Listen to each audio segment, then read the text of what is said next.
you know what you'll be doing. You'll be waiting for about a minute until I get the other live streams up, and we'll be going live momentarily. But we're going to be talking about Trump accuses the Democrats of sedition, and that is punishable by death. So um, we'll talk about the Democrats that he is accusing.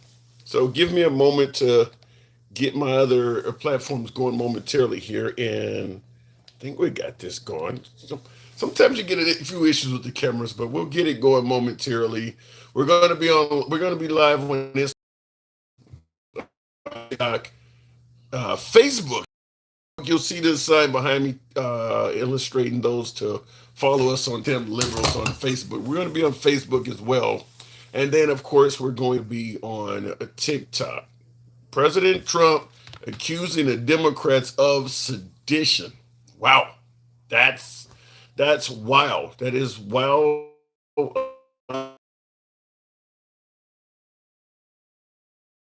Could probably get ahead of me. You probably already know why he's doing that, but give me a moment here, um, and we'll get it going here momentarily. I appreciate you folks that are tuning in. Um, we weren't on yesterday. Like I always say, in the era of Trump, news moves so damn fast. Trump does not give you a moment. I mean, day off, and it's just it's nonstop. I mean, when you heard Steve Bannon use the phrase "flood the zone," I mean, they took it to heart because there is always something going on in the Trump administration. There's literally always something happening. Some people like that, some people don't. But in terms of us covering this stuff from a content side of things, it's nonstop. It's almost impossible for one one individual to keep up with. You would almost need to have a whole team of people to keep up with the goings on in the administration. Now, like I said, some people favor that because some folks believe that President Biden was too damn slow, wasn't doing enough, wasn't working enough. President Trump works a lot. So it depends on how you view it. President Trump does work a lot. Now you may not like what he's doing for work. That's a different conversation, but he does work a lot. Bear with me while I switch this over to Wi-Fi, and we should be up and running. Okay, so what up, folks? Once again, it is indeed your boy Tim, the handsome liberal, depending on who you ask. We are live. Once again, we're going to be currently on Instagram, TikTok, YouTube, and today we're on Facebook. Now, President Trump is accusing the Democrats of sedition. What the hell are we talking about? Well, some of you folks may be aware, but a host of Democrats took to social media today and dropped a bombshell of a message that will likely resonate throughout time. I don't think it's ever going to be forgotten that a group of Democrats put this message forward against the president of the United States. This is literally unprecedented. Something coming from the Democrats.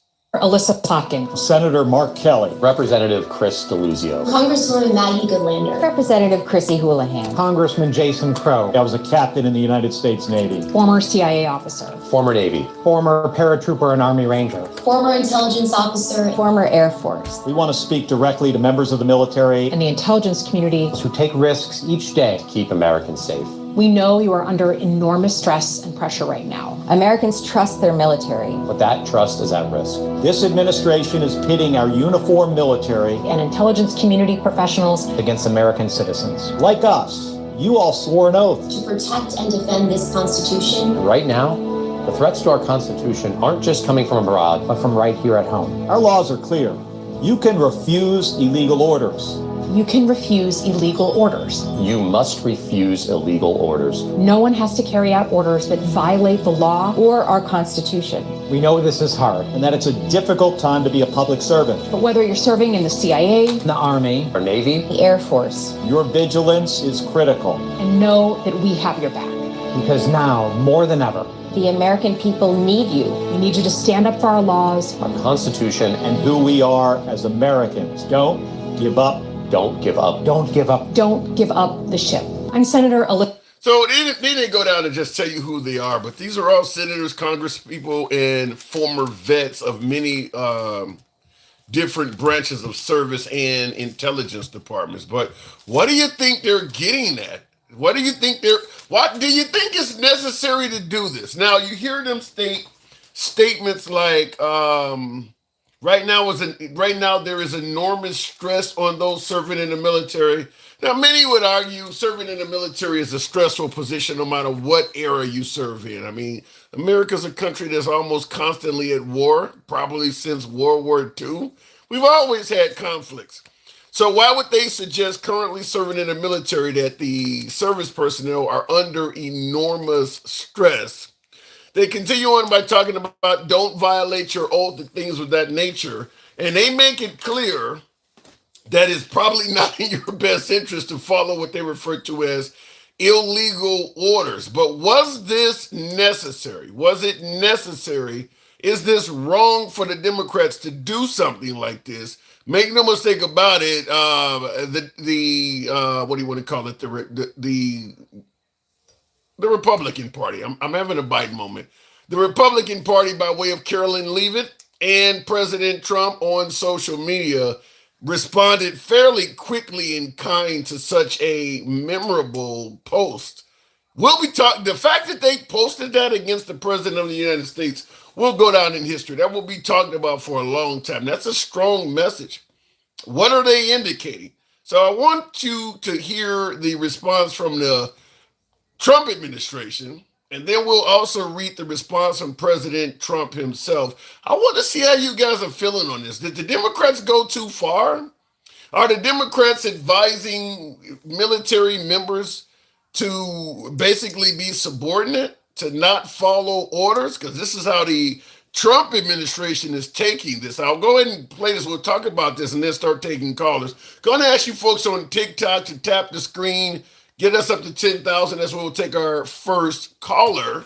President Trump accused 6 Democratic lawmakers of seditious behavior punishable by death. Just to be clear, does the president want to execute members of Congress?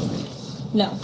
Let's be clear about what the president is responding to, because many in this room want to talk about the president's response, but not what brought the president to responding in this way. You have sitting members of the United States Congress who conspired together to orchestrate a video message to members of the United States military, to active duty service members, to members of the national security apparatus, encouraging them to defy the president's lawful orders. The sanctity of our military rests on the chain of command. And if that chain of command is broken, it can lead to people getting killed. It can lead to chaos. And that's what these members of Congress who swore an oath to abide by the Constitution are essentially encouraging. We have 1.3 active duty service members in this country. And if they hear this radical message from sitting members of Congress, that could inspire chaos, and it could incite violence, and it certainly could disrupt the chain of command. Now, could this inspire violence? I mean, depending on who you talk to, anything could inspire violence. Last time I heard, telling someone to go peacefully and patriotically was enough to inspire violence. So literally anything can inspire violence. But what about what she states in regards to her claiming that that message is literally encouraging service personnel to defy lawful orders? She says it is encouraging people to defy lawful orders. Are you hearing that in that message? I do want to get your opinion on that. Now, that's Carolyn Leavitt, but obviously President Trump had his own statement in regards to this. If I can kind of cue it up here. I mean, some of you folks may have heard what he had to say, but Trump's words were actually stronger than hers.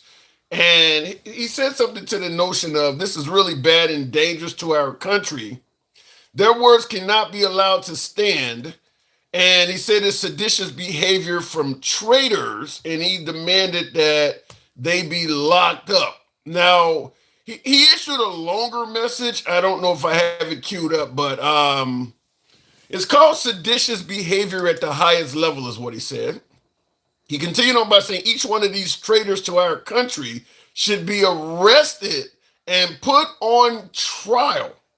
So he's saying everyone that created that message, all 6 of them, should be arrested and put on trial. Their words cannot be allowed to stand. We won't have a country anymore. Now, I'm just going to bring up the phrase "we won't have a country anymore" is kind of what he said on January 6th. That's exactly what President Trump said on January 6th, is, we won't have a country anymore. That was an actual quote he said then. But he said we won't have a country anymore. An example must be set. So he's talking about making an example out of someone. He says an example must be set. And then, of course, like I mentioned earlier, he said this is really bad and dangerous to our country. Now, he continued at the end by saying seditious behavior is punishable by death. So President Trump did throw out that their behavior is in line with sedition. And then he concluded by saying sedition is punishable by death. So he believes this message they released should possibly, I'm going to say possibly because Carolyn Leavitt said something different, but his social media post is there. That's his post. His social media post suggests that these individuals committed a crime so heinous that they could qualify for the death penalty. That's coming from President Trump himself. It's not dangerous to the country, it's dangerous to our military. You're going to have them infighting, says Brian. Well, my guess is you probably already kind of have that, would you not?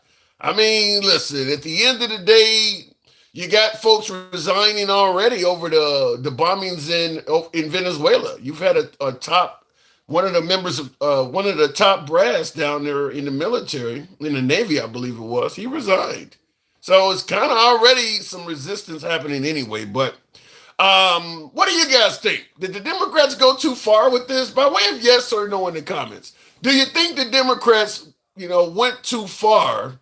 And as one of my viewers stated, you could cause dissension in the military. In other words, you could have military folks debating whether or not they want to follow lawful orders, is what Carolyn Leavitt said. She says lawful orders. And just really making it difficult to operate I don't want to say loyal, but operate an effective military. If people are deciding whether they have to or can or cannot. It says, so I'm just curious to see how you guys feel. Do you think the Democrats went too far? Yes or no? Now, Virgil, you says, duh. Duh doesn't say shit because some folks do not believe this. So what the hell does duh mean, Virgil? So do you think the Democrats went too far with this one? I see a lot of folks are saying no. Democrat Party struggles. They don't know what a woman is. Okay, well, Mark, this has no relevance to that. I mean, this has no relevance to any of the judgment in regards to the transgender party or transgender community. This has nothing to do with that. Mark is busting out of the OG MAGA code handbook like a boss. So continuing on, in addition to this, because we're going to talk about this quite in detail today because it's all over. I'm seeing it's on News Nation right now, and they're even posting what I just read about the whole punishable by death. And you hear,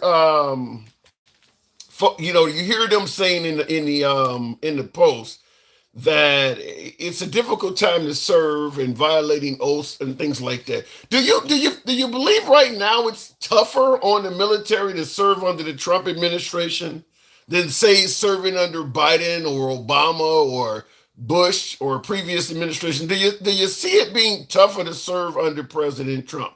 Or is that something that these individuals are perhaps making up? We're going to talk about that. Also, a side topic I do want to run by you guys because this has been in the news all day today, and that is indeed the memorial services for the late Vice President Dick Cheney.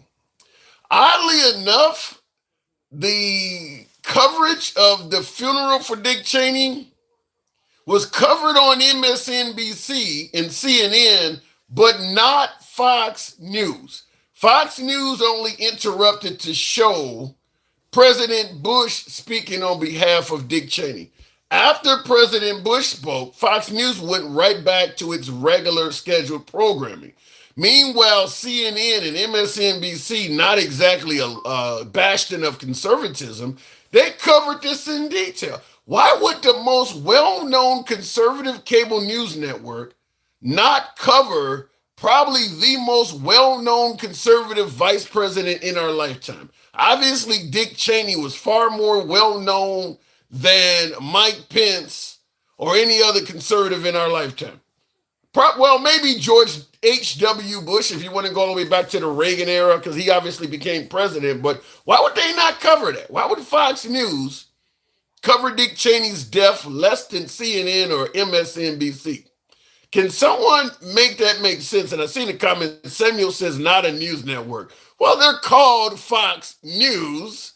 Their original statement was, or original motto was fair and balanced. I think they dropped that several years ago, but they claim to be a news network, so we're going to take them at their word. Fox was mad that dear leader wasn't invited. I don't believe it. Was Trump not invited? Was he literally told not to show up to Dick Cheney's memorial? Now, I know that happened with John McCain, but I'm not aware. Did the Cheney family tell him to stay away? Wow. That's two prominent Republicans that are on record telling the Trump family telling President Trump himself to stay away. Why the hell is that?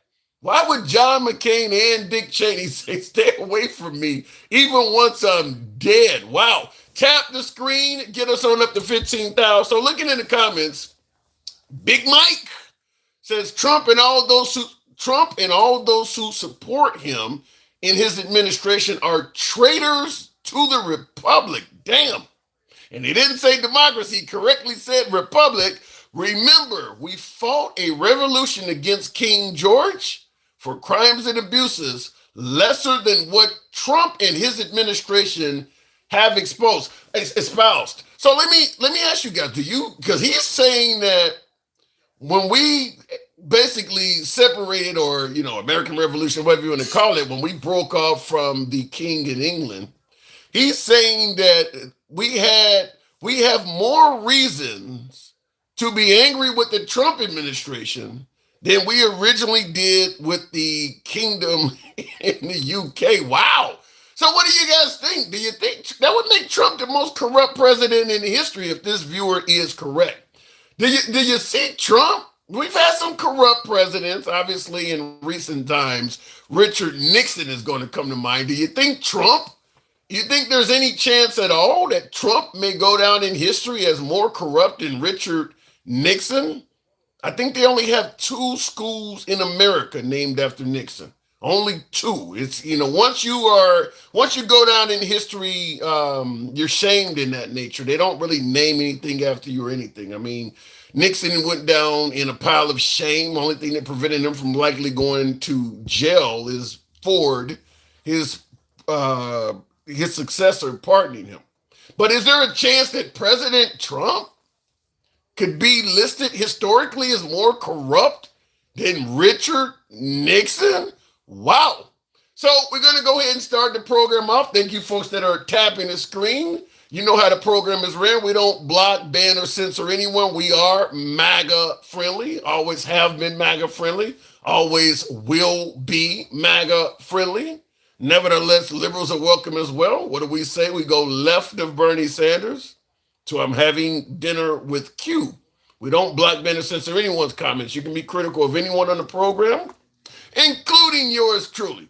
So looking in the comments, Nixon was a schoolboy next to Trump. Damn, read a book. So you're saying Trump is really bad, huh? Wow. Bro, Trump is just a loser. Thoughts on Nick Fuentes and organized jewelry? Well, it's obviously a racist statement. I mean, look, if I want to give Nick Fuentes credit, and I'll give Nick Fuentes credit for doing something you don't normally see people of his ire do. Nick Fuentes is honest about how he feels. There are a lot of individuals in this country that feel similar to Nick Fuentes, but when pressed, will adamantly deny it to your face. Nick Fuentes, regardless of how you may feel about him, he does not deny what he stands for. He actually stands on how he feels. Now, you can take that as you wish. You can judge Nick Fuentes as you may, but I will suggest that you're judging Nick Fuentes based on accurate information. You're not judging him based on him lying about something. He does tell you how he feels. Whole lot of people that feel the same way Nick Fuentes does that would swear up and down, they don't feel the same way Nick Fuentes does. So looking in the comments, so we'll go straight to the box. Marine here, impeach Trump now. No more excuses. Well, he has to be charged, and I mean, there's a process. You can't just you can put in the impeachment, but there has to be a vote in the process. So you got to be either we're for due process or we're not. There has to be a procedure to it. Stick, Darula. Good evening, Stick. Somebody says TDS. I want to talk about TDS in a minute, but Stick. Good evening. Hey, how you doing, Tim? I'm just hanging around like Jesse Jackson at a Klan meeting. So let me ask you. Did the Democrats go too far with this video? Have you seen the video? Yeah, I seen the video. I seen it when you played it twice. I believe you played it twice. Did they go too far? Okay, yeah. Hell no. When has refreshing your memory on your rights or what you swore an oath to, when is that breaking the law or doing something wrong? When is reminding people who serve you don't have to like follow an unlawful order? Like, I mean, what's wrong with that? There's nothing wrong with it, but what about the timing, Stick? I mean, have you ever seen a bunch of politicians make a video like this in the past? Why now? Now I'm gonna have to be MAGA. I'm gonna have to say, well, what about him blowing up boats in over there in the ocean? Well, he's preventing. What about him trying to get Comey messed up because he said, get him? Pretty much. Well, if Comey committed a crime, wouldn't he be within his rights to have the guy prosecuted? Not the way that Trump is trying to do it. Not through a tweet. Yeah. Not. Yeah. Roger, sir. Whatever the dude said. Come on, man. Tim, come on, man. I can't argue with. Listen. And listen, what the problem with the tweet is it was never meant to be made public. Trump was trying to not encourage, but demand Pam Bondi pursue James Comey and what is her name? Letitia James.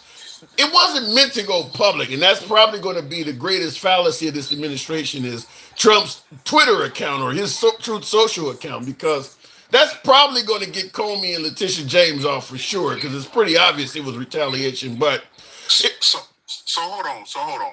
Let me get this straight. You talking about the president of the United States tweeted something and thought it wasn't gonna go public? Are you serious? Well, it wasn't meant to be. Wait, hold on. It wasn't. When I say it wasn't meant to go public, it was meant to be a private email between them. It wasn't meant to go on social media. He literally probably clicked on the wrong damn app. You're never doing your days. Hold on. Well, That's exactly why he shouldn't have the football. That's exactly why he should not have the damn football. He shouldn't even have codes to the football. He shouldn't have nothing to do with the goddamn football. Well, there are some checks and balances. He can't. I mean, if he's going to do something like that, sir, you just pushed the button on Spain. Oops, my bad. It was the wrong one. For all of you folks who for some of you Gen Xers that may be old enough to remember, there was a video by, I think it was Genesis, Phil Collins, called Land of Confusion, where they used puppets, and Ronald Reagan in that video, the puppet they used to play Ronald Reagan in that video did exactly what you're talking about. Pushed the button by mistake. But no, I mean, you don't think Trump would do nothing like that, do you? Hey, listen, he woke up, tweeted, did what he did. I mean, he probably was just reaching, for the nightstand and just with that. I mean, the way you sound making it sound, that's what he was doing. He was dead asleep, reaching up for the nightstand and press send. No, he knew what platform he was on. He knew what the hell he was doing. We hope so. And this is what you get. You get the public to know every thought that you got going on. And one of the thoughts was, I'm going to weaponize the DOJ. That is illegal.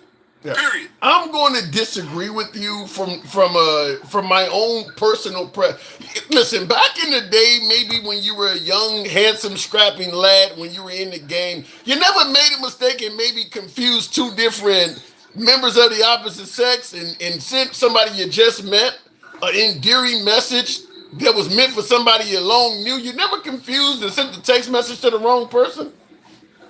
Hell no, Tim. Really? That's player rule number 555. I mean, but listen, like that. a player can make a mistake, can't he?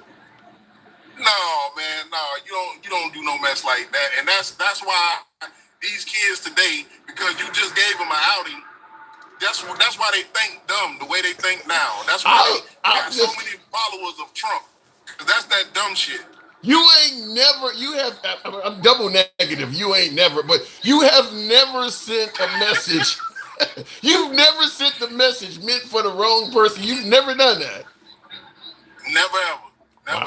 And I ain't gonna allow Trump to do it either, even though he already did it. Okay. You're the president. So let's put this in context, right? You talked about me being a strapping young lad, right? Yes. My brain, as a strapping young lad, I would just say at 26, was fully developed, right? Yeah. I was thinking very clearly. We're talking about an 80-year-old man. Yeah. He ain't all there. So with that being said, we could give him the same reasoning behind the FBI agent that said the things that they said about Joe Biden, right? I get where you're trying to go in Jermaine. He's harmless. Yeah, I get where you're trying to go in. I get where you're trying to go in. Jermaine, hold on. Jermaine on YouTube says exactly what you're saying. He says, Tim, so you're saying Trump is not in his right mind. Not in this case. I'm saying that even a totally sane person that just is not paying attention can make a mistake and send a message to the wrong recipient. It happens.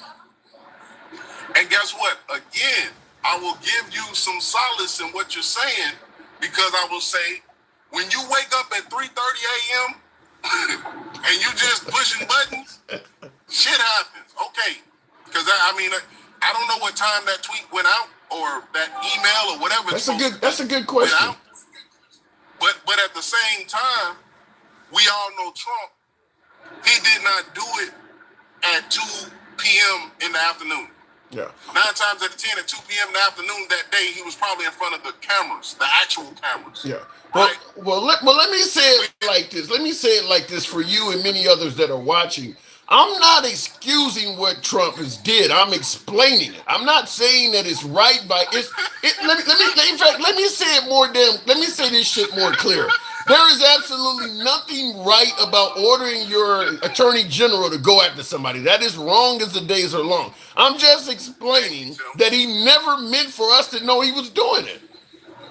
Okay, so again, he never wanted to let you know that he was a goddamn habitual liar / a lawbreaker / anything else pertaining to this subject. He did not want you to know that. Wake up, MAGA. Realize, just like Tim is telling you, he's telling you. Remember, he's the MAGA whisperer. He's the fluffer. What the actual fuck?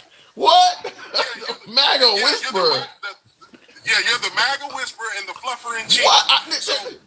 There is no fluff in here. This is a MAGA-friendly program. That is all it is. We enjoy speaking to MAGA. We respect MAGA just like we respect the libs. We respect free speech. That's what we do.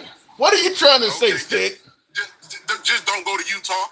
That's what I'm saying. Just don't go to Utah. Well, last guy went out to Utah, and he was so happy to be there, he bought a T-shirt that said freedom on the front of it. So you can go to Utah. It's a free place to go. But wasn't he talking out the side of his neck later? Okay. So that was mean. Again, that was mean to the late Kurt. Don't go to Utah, Tim. So again, this is a guy who apparently we have to interpret things that he has said. We have to get all the way in it and go down the rabbit hole to understand him. Nah, I'm sick of it, Tim. I'm sick of it. He said what he said. I'm going to take him for what he said. Everybody knows what he said, even though he didn't mean for everybody to know what he said, but it's out there. So now what you do is, instead of deny like MAGA likes to do, and at this point you're giving them reason to, I would like them to actually cut the steak, chew it, taste it, and then come back with, some type of, don't just spit it out because you found out Joe Biden was the cook. But let me ask it to you like this. Let me ask it to you like this. If President Trump felt confident that both Letitia James and James Comey committed crimes, and he thought that this woman was moving too slow, just like many liberals felt that Jack Smith and Merrick Garland were moving too slow on Trump, is it wrong to just suggest, why are you taking so long? We know why he's taking so long. Okay, so first of all, he was the first one to tell you you're stupid if you want the files. If you voted for me and you're sitting over here worried about the files, you're stupid. Like blah blah blah, whatever, right? Right. So then it turned from that to it's a Democratic hoax. Then it went from that to we found out Pam Bundy told him he was mentioned a couple of times, and that's just her quick, going through. This right here is nothing but more fluff that he's doing for the base, because he already knew he wasn't gonna be able to get out of it. It's veto proof. That's number one.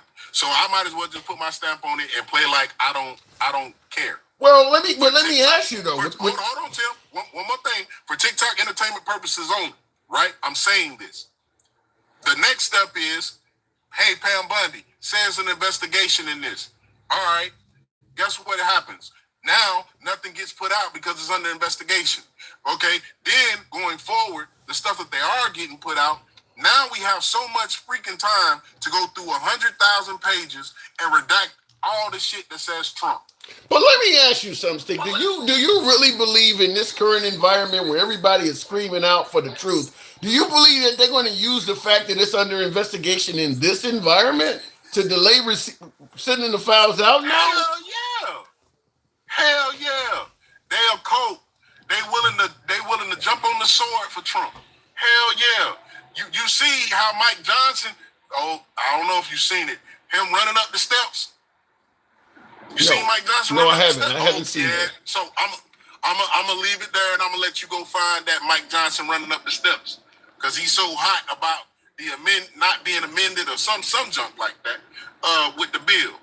So yeah, you just need to pay attention, MAGA. Y'all, we've been telling y'all to pay attention, but y'all don't listen. So I don't care. At this point, I don't care. I hope Trump is all over and laid out like a fillet. I really do. What are you trying to? You want him to get the Khashoggi treatment or something?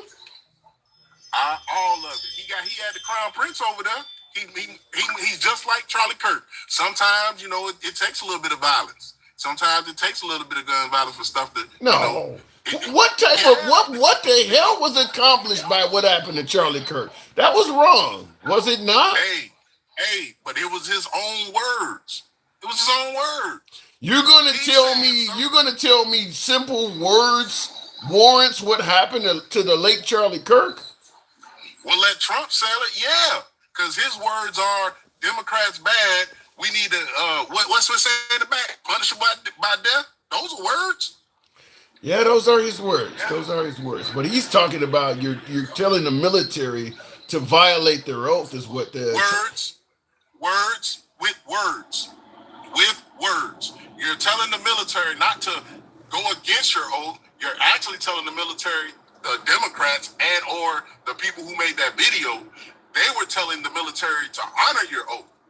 Your oath says honor the Constitution, not Donald Trump. He ain't nowhere in the Constitution at all. His last oath, first name. So you're saying sometimes, so your word in closing, sometimes violence is necessary. Check it out. I'll just say this. You remember You Can't Handle the Truth, the actual movie? Yes. Jack Nicholson. Okay. So the lawyer, which was played by Tom Cruise. Tom Cruise and Demi Moore, yeah. He told him, you didn't have to listen to that order, right? Yeah. Because the order was unlawful and it was wrong. And the dude said, and this is MAGA, I didn't want the guys to look at me different or funny. So I just did it because, I wanted to, get along with everybody or fit in. So basically, that's what they did. So essentially, went to jail. Essentially peer pressure. Yeah. So you went to jail and you fit in with all the jailmates.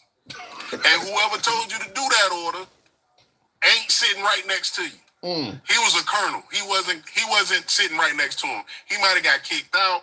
He might have, Oliver North went to jail, but that was a major incident.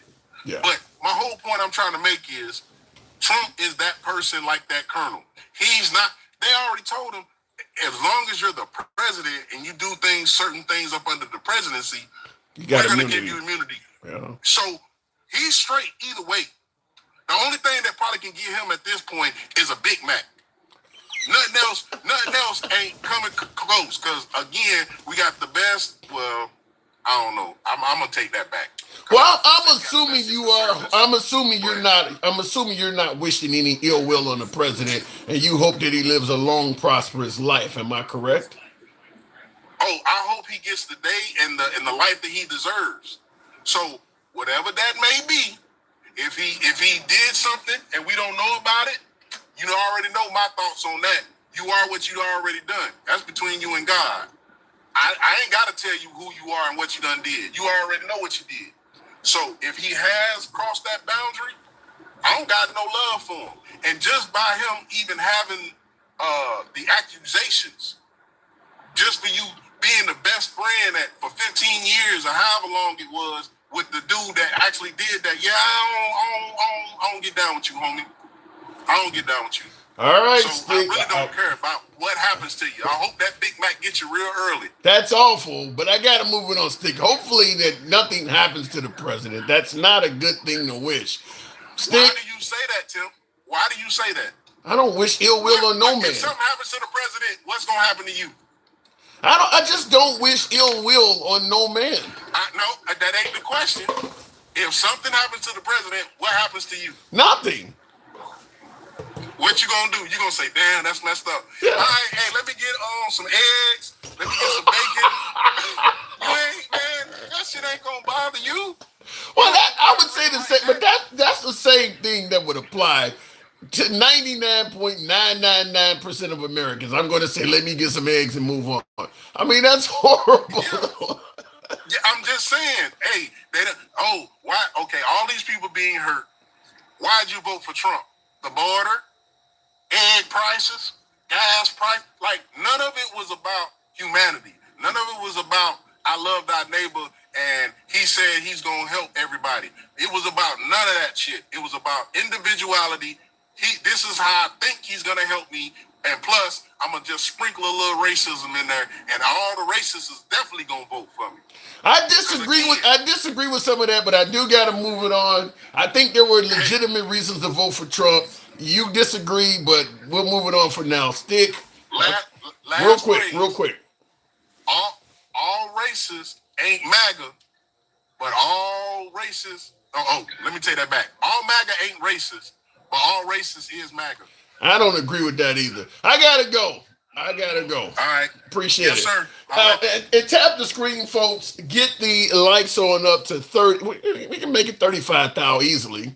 Affordability helps everyone, says MAGA Reacts. Yeah, it does. If we get to that, though. I just saw, and I should have had it queued up today because I posted it on my page, but I just saw a poll came out from Fox News, of all people. And they said 2/3 of Americans do not believe that Trump is managing the economy and leading us in the right direction economically. That was from Fox News, a Fox News poll. They posted it on their page, on their social media platform, Fox News. I thought it was AI, but Fox News themselves took a poll. And even among their viewers, They're saying 2/3 of Americans do not believe Trump is managing the economy well for this country. Now, you can only imagine what it would be if it was on CNN or, God forbid, MSNBC. What is it called now? MS Now. Gonna take a moment to remember that, but MS Now is what that network's called. You love Trump so much you got a picture of him. The picture is not because of love, there, Everest. The picture is simply because of who he is, the current commander in chief. And I'll just simply tell you, when Biden and Kamala Harris were president and vice president, we held photos of them up. So whoever currently is in the office at the time is what the pictures are for. It's not out of love for any particular candidate. But looking in the comments though, continuing on, Dark Sider 007 says Dark Side Rider 007 says MAGA ain't shit. He says, let's all be happy that MAGA is falling apart. And let's cheer on Marjorie Taylor Greene. Let's be excited for the downfall of Trump and MAGA. Do you think Trump and MAGA are on the downfall? Or do you think this is just a turbulent period in time? I don't know about the downfall there, Dark Side Rider. I don't know. Because every presidency, there are some scams or some scandals that can hurt the presidency. And a lot of times they emerge. I mean, we'll see, but I'm going to tell you this. I do believe, and many of you may agree or disagree, but I do believe MAGA are some of the most loyal constituents around. So I don't know. I don't know if it's the downfall, but it is certainly a turbulent period in time. It definitely is that. Charles Saunders said it's just another lie from the Democrats. So all right, we'll continue on the program. Tap the screen, get us up to 35,000. We'll take the next caller. Count MAGA Mexican. That's a hell of a name. Didn't see much conservatives crying over SNAP, but tons of liberals and Democrats. True, that is true. There was not a lot of conservatives crying over SNAP compared to liberals and Democrats. They were crying in private. I'm sure there were plenty of conservatives who received SNAP that were not happy. But the liberals, and I'll tell you why that is. You're going to have more liberals crying over SNAP during the government shutdown than you're going to have conservatives. If you have a conservative crying over the suspension of SNAP benefits, that is a conservative that is actually expecting to receive SNAP benefits. If you have a liberal crying over the suspension of SNAP benefits, that liberal might be a millionaire that has never received SNAP benefits. Because the Liberal Party has more empathy towards those folks. The the Republican Party don't favor having SNAP at all. So you're always going to have more liberals and Democrats crying about any removal of any entitlement program, whether it's health care, whether it's, minimum wage, you name it, anything that helps out the poor. It's always going to be more liberals crying over it if there's any threat of it going away. Because the right don't favor that stuff anyway. If you left it up to the right, there wouldn't be any SNAP. There wouldn't be any universal health care. This stuff wouldn't exist. So the only people on the right that are crying about it are the people that are getting it. So it's always going to be more liberals. Anyway, looking in the comments, liberals can fill themselves. I'm assuming you mean feed or fill, Adams. No humanity. Who's the party unaliving babies, says Ed G. I don't know about a party, Ed, because there are plenty of folks on the right that are pro-choice as well. There are plenty of folks on the right that have actually terminated the life of the unborn. You think a lot of these Republican politicians that have been caught up in having affairs and multiple wives, you don't think any of them ever slipped up? And the hell am I hearing? You don't think any of them ever slipped up and needed to terminate a pregnancy? So I don't buy that only. And by the way, once the child is born, if you're against SNAP and all kinds of any sort of assistance to the mom, then I don't know if you're any more in favor of humanity than somebody who is in favor of giving a mom a choice to terminate the baby. Okay, you don't want her to terminate the baby, but then again, you're not going to help the baby eat or anything. I don't know if that gives you the high ground. Anyway, let me go back to the box. It's politics. They would have flipped about the script about EBT if Biden was president. There's some validity to that, but you still would have more liberals crying out about it. It's just simply put, there's going to be more liberals that are concerned with people going hungry than there are conservatives. Going back to the box, Mike, the boss, good evening. Abortion started to keep down black birth rates. Have you heard that, Mike? I've heard it plenty of times. Margaret Sanger, one of my viewers said that, abortion was started to keep down black birth rates. Have you heard that before? I've heard that bullshit before. I've heard all this nonsense before. I've heard all of these diatribes about all of this bullshit. But fuck them. That's where I am right now. You know what, Tim? Today's just another day.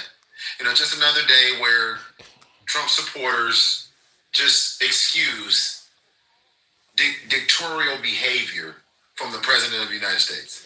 So, the man said that people should be hung, and they're okay with that. Now, I know he talked about punishable by death, but did he use the words hung?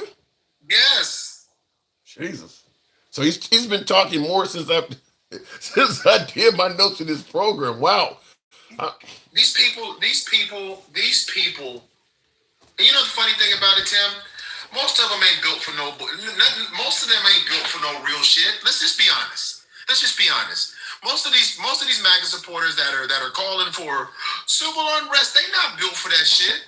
Them motherfuckers ain't going into our neighborhoods. They're not coming to our neighborhoods. I'm hearing just the opposite. I'm hearing that all of the firearms and pew-pews are in the hands of conservatives. It's the liberals that are not ready. That's what I often hear. You know what difference is? And as sad as it is about when they talk about the violence in our neighborhood, the one thing that they're used to shooting deer and bucks and those don't have pew-pews to shoot back. Yeah. It's just crazy that they're excusing this behavior as if it's normal, as if it's okay.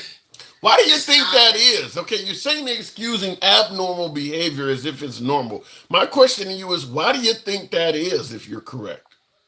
Well, I told you already, half of them are in a cult. Well, a large majority are in this cult. And a large majority are racist and been clamoring for this civil unrest. But at the end of the day, people are going to be harmed no matter how you look at it. Right.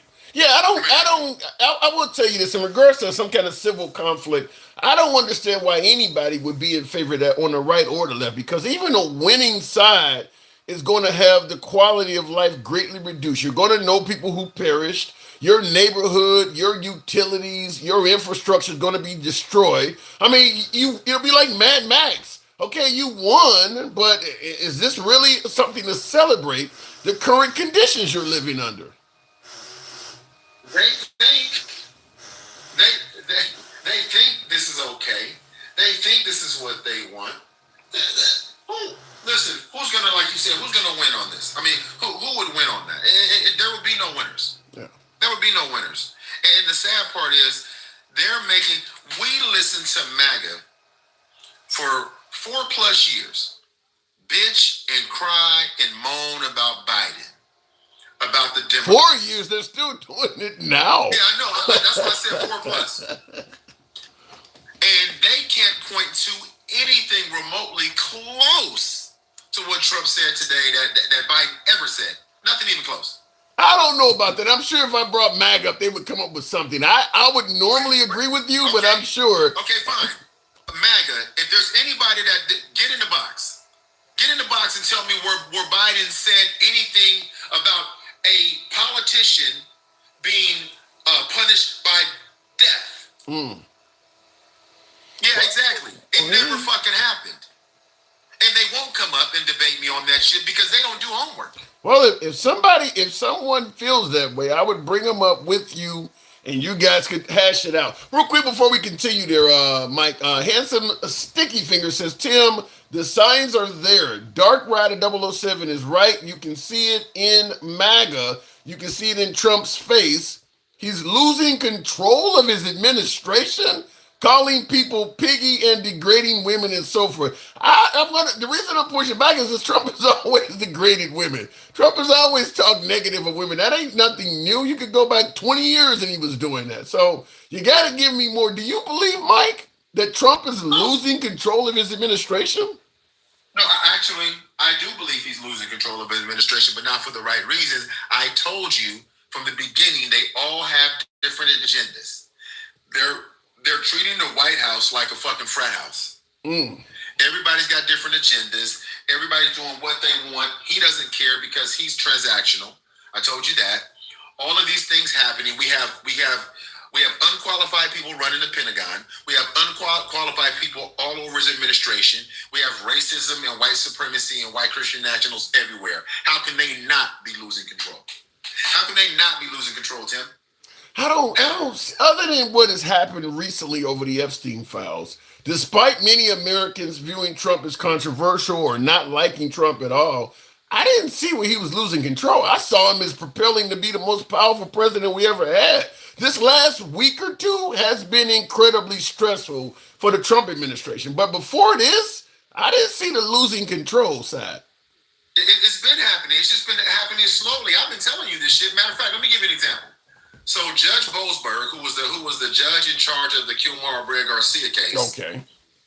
Now he's filed a contempt order against Todd Blanche, Ensign, all of those Is guys. this the planes? Is this them flying people out? Yes. Yeah. Yes, okay. and telling the judges to fuck off, right? So now you remember that, right? I read that. Yeah, they told them not to take off, and they took off after getting the judge's orders. Yeah. Right. And then they were telling the judge to they said, hey, any orders we get from the judges, I guess we'll be telling them to fuck off, right? So Billy Buckeye, do some reading. Let me ask you before I'm gonna let you continue, but let me ask you this, because the Supreme Court has given him immunity, but it was supposed to be in conjunction with things he'd done while president. If he is clearly violating judges' orders and things like that, can that still be? I know we're just speculating here. We're not legal eagles here, but I'm wondering, can that be viewed as being in conjunction with the office? If you're clearly violating judges' orders and things like that, can you say I was doing that on behalf of the United States? Because at that point, it's kind of breaking the law, isn't it? Yeah, but it wasn't total immunity, Tim. It was limited immunity. It was never total immunity. So what does he do? What does he do? Pardon himself on the way out? Yeah, he probably will. He has to. He actually has to, because the legal eagles will likely find some way to go. Like you said, if it's not total immunity, it's almost impossible to think that he didn't do something that the legal eagles can go after him for. Yeah, and I'm sure they will. But he doesn't care about he may pardon himself, but he doesn't care about all these other people around him if he makes it that long. If he makes it that long, here's the thing. Here's what I believe that's happening right now. These things, he's putting so much pressure on the courts and on the judges and on the system. They're gonna have to stand pat or just completely implode the entire justice system, because these federal courts are ruling against him like damn near every day now. Yeah. Right? They just ruled against him in DC that it was illegal for him to deploy the National Guard. And that's months after he's done it. Yeah, but they just did that. I think it was today or yesterday. And so I guess all I'm saying, Tim, is this man, and I don't give a fuck what you say about whether he sent the shit by accident or not. I don't give a fuck about none of that. Matter of fact, I'm not even going to get on your ass. I'm going to let the rest of them get on your ass when you bring them up. They're going to chew your ass up. No, because you can't make I'm going to defend Trump and say, damn it, you can make a mistake at any age. You say whatever you want. I'm going to let Gangsta Grandma, Miss Morbetta, I'm going to let you Terry patch in your ass. I'm not even going to I got to get some MAGA up here so I can feel better. You liberals are just crying all over me. I'm just simply saying anybody can make a mistake. Again, you can say whatever you want. Here's the one thing I know. MAGA wouldn't just consider it that way. This is the party. I agree with that. Everything. They've forgiven everything about Tim. I mean, everything about Trump. I said, look at that. See? Look at me. You got me fumbling the bag. Don't put me in. Oh Oh my God. No, I don't disagree with you, but I'm just simply saying that anybody can make a mistake and send the wrong message to the wrong recipient. I know because I've done it. I've lost a few interests, people who were friends of the program, so to speak, because I made a mistake and sent the wrong message back in my young strapping days. So it can happen. It can absolutely happen. Yeah, it's just real quick, because there was a person in the comments that said that was absolutely false when I said the judge ruled that Trump deploying the National Guard was illegal. Just Google, whoever that was, just Google, came out about an hour ago. U.S. judge moves to halt Trump's National Guard deployment in Washington, D.C. A federal judge on Thursday moved to halt President Donald Trump's deployment of National Guard, a temporary legal setback to Trump's effort to send the military to American cities. U.S. Judge Gia Cobb. Damn. Got the name wrong. Yeah. So whoever said that, shut the fuck up. This is the thing. That was about fourth grade reading level that I just did. That was like. Well, they're denying it because, like you said, it's only an hour old. They just simply hadn't heard of it. But so the first thing you do is say it didn't happen. Not that you didn't read it. No, MAGA Mexican idiot. Let me tell you something about somebody that's called MAGA Mexican. That's an oxymoron like a motherfucker. Like MAGA Mexican is like, I mean, they are after you. Like MAGA is after you, Mexican. It's just like it's the craziest shit ever. Well, I'll tell you this, to some degree, they're thinking, and listen, there's a way of both siding this, but if you are a person of Mexican descent you are here 100% legal, maybe you were born an American citizen, the argument can be made they're not after me. They're only after people that came in the country illegally. Stop trying to play that. I'm just telling you, there is another side to this shit. There is another side. Perfect. So let me ask you a question then, and I know you don't like when I ask a question because you know it's coming. Do you believe the shit you just said? I know you're trying to argue the side for them. But let me ask you this. If you saw ICE coming down the street and you saw MAGA Mexican, what would you say to him? You probably should go the other way. Exactly. Leave it up to you to come up to word this shit properly. No, I don't disagree that there are not only are there a lot of Republicans, but I'm sure there are plenty of members of ICE that do subscribe to replacement theory. And if you believe replacement theory is a major issue in America, then it doesn't matter whether the person is a legitimate citizen or not. You believe the country is browning too damn fast, and you would be okay with getting rid of anybody from that category, whether they're illegal or not. And there's a lot of people that subscribe to replacement theory. And matter of fact, you're 100% right. Who specifically subscribes to the replacement theory, Tim? Yeah, I'm putting your ass on the spot today. What are you talking about? Who specifically subscribes to the replacement theory? Well, I haven't heard Trump say it yet, but you're talking like the Millers and people on his team, the Bannons and all of them folks. And the J.D. Vance and the Stephen Miller and the Peter Thiel and the Russell Vaughn, all right? So everybody around Trump subscribes to it for sure. Yeah. I even read excerpts from the book. Did I not? Yeah. You're talking about the foreword from J.D. Vance is concerning that's horrible. And what does it say, Tim? Because you got a lot of MAGA here today. I love this shit. I cannot recite it offhand, but the whole notion, of the way he views liberals and how they essentially they need to be destroyed. I mean, it's horrible. I can't remember the actual quote of it, but it's concerning. It's really bad. If you ain't white, they don't want you here. They don't give a fuck what side of the aisle you're on. They just use you to get your votes so they can put this damn project in this plan in action. That's all. Well, that's all. And that's a fact. Well, but here's the funny thing, Tim. Go ahead. You actually opened it up and said, any of you out there want to come up? Did anybody get in the request? Not that I've seen, no. No, like I told you earlier, these are the pussies that are talking on this app, but when it came time to this shit really going down, they go inside, close the door, and turn on Netflix. And it's just bottom line, Tim. But the rhetoric is harmful. their position is harmful because they want to say this social media has given these people that would never say this shit in public a voice, but then they go back to their job where they're working around people, minorities, people of color, women, and they come on this app and they say all the misogynist, homophobic shit they want to say, and then they go back to the job. I don't know. I will tell you this, Mike. I do believe folks are starting to feel a little bit more comfortable speaking how they truly feel in public. So I agree with you. That's been the status quo is to say shit with a profile picture of a cat and never admit it in public. But you're starting to see a hell of a lot more people confident in what they're saying out in public. So it's getting away from what you're talking about. People are feeling a little bit more emboldened now. Yeah, I know. And again, it's the app. Even Captain Chronic, come to Florida. Listen, Captain Chronic, you ain't got to look for me. Just walk out your door, find the first black person and say that shit to him, and then come back and tell me how that shit worked for you.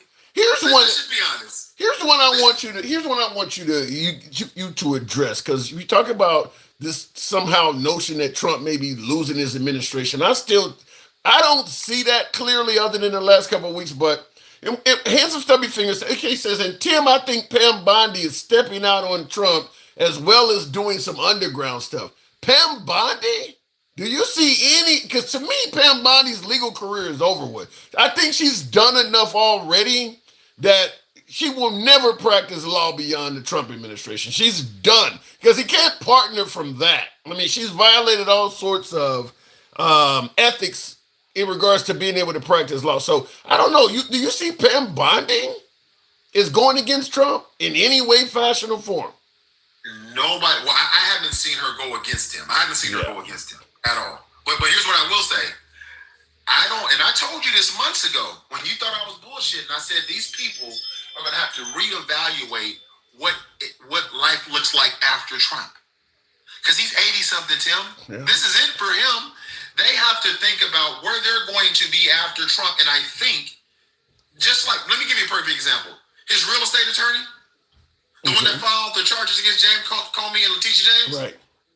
She's about to lose her damn license to practice law. Yeah, she's gonna. How fast did that shit happen? Yeah, she's gonna be gone. It ain't even been 2 fucking months. Well, when you ask about the post-Trump years for some of these folks, the advice is simple: stack all the paper you can. Get in on whatever he's helping you get in on, and you realize that once it's over with, you're probably only going to be able to be relegated to deep conservative circles.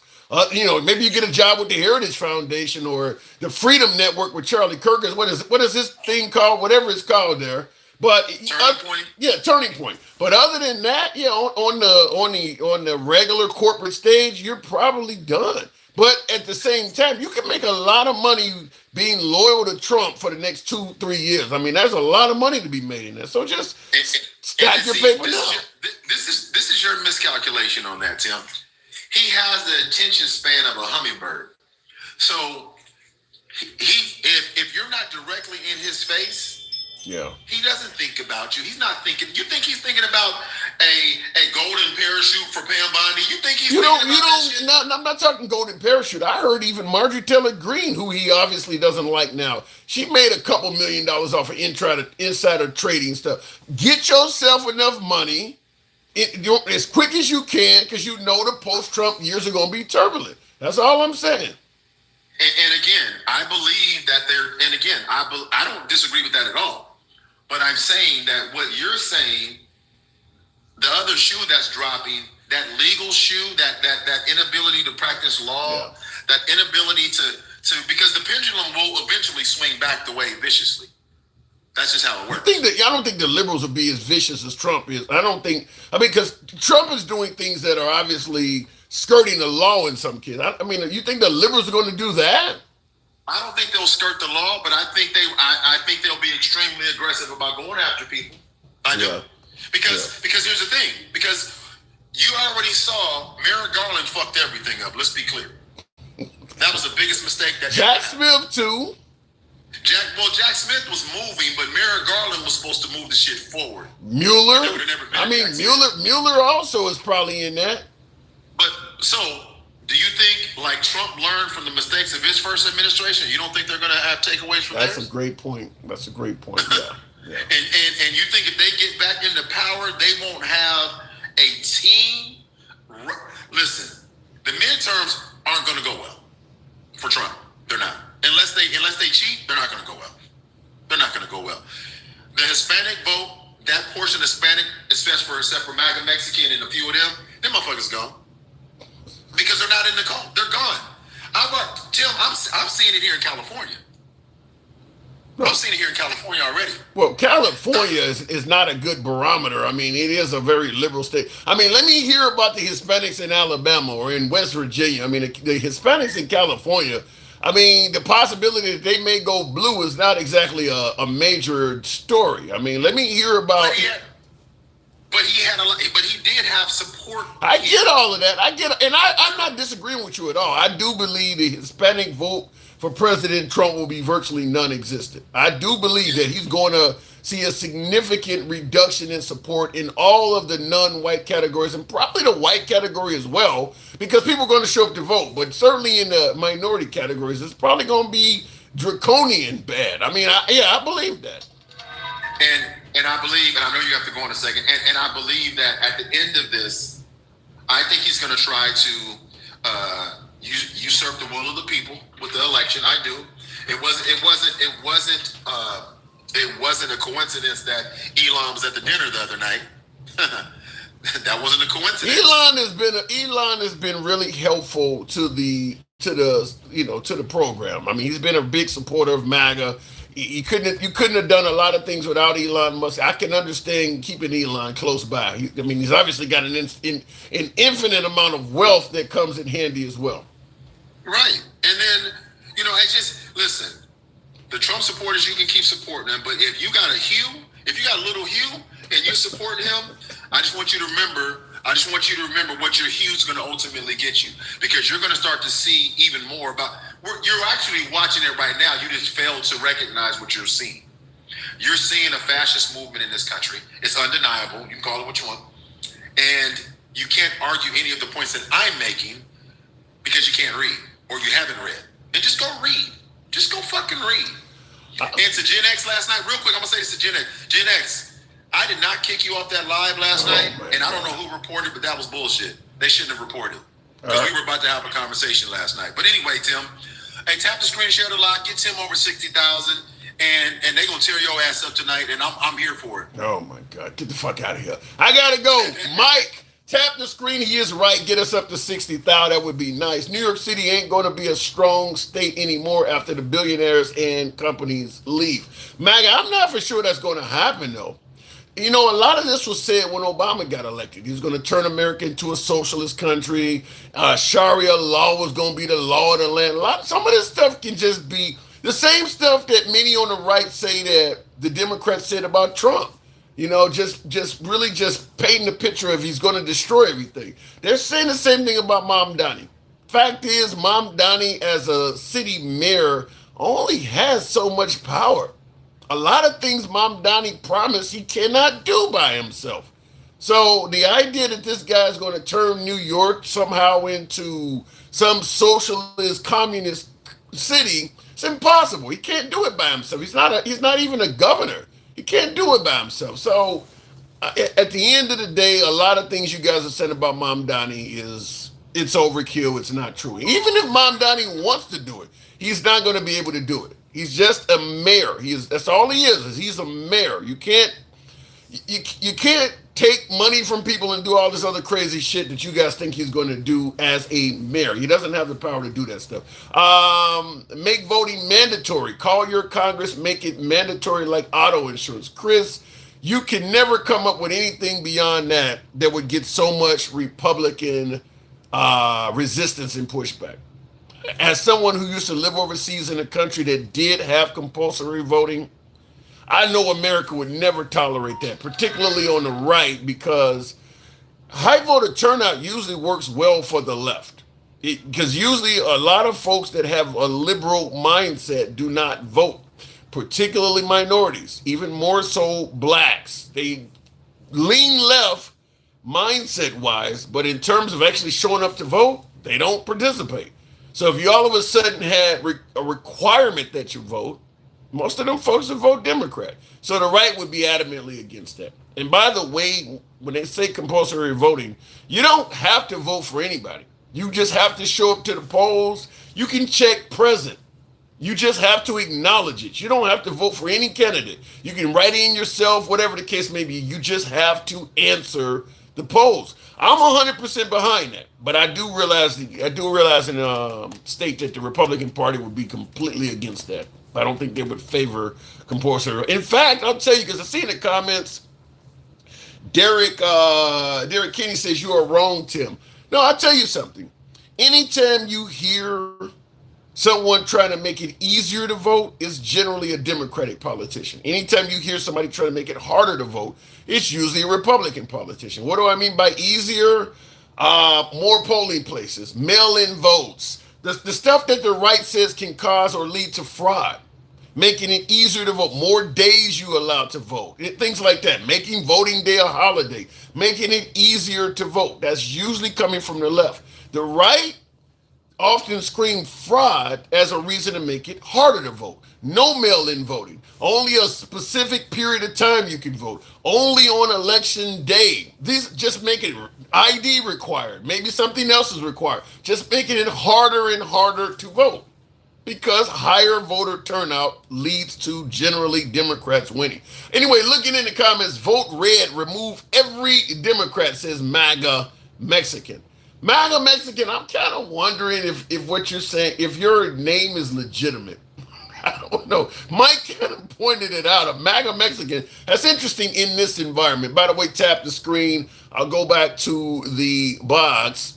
Make sure I didn't miss any super chats there. Tap the screen, get us on up to 55,000.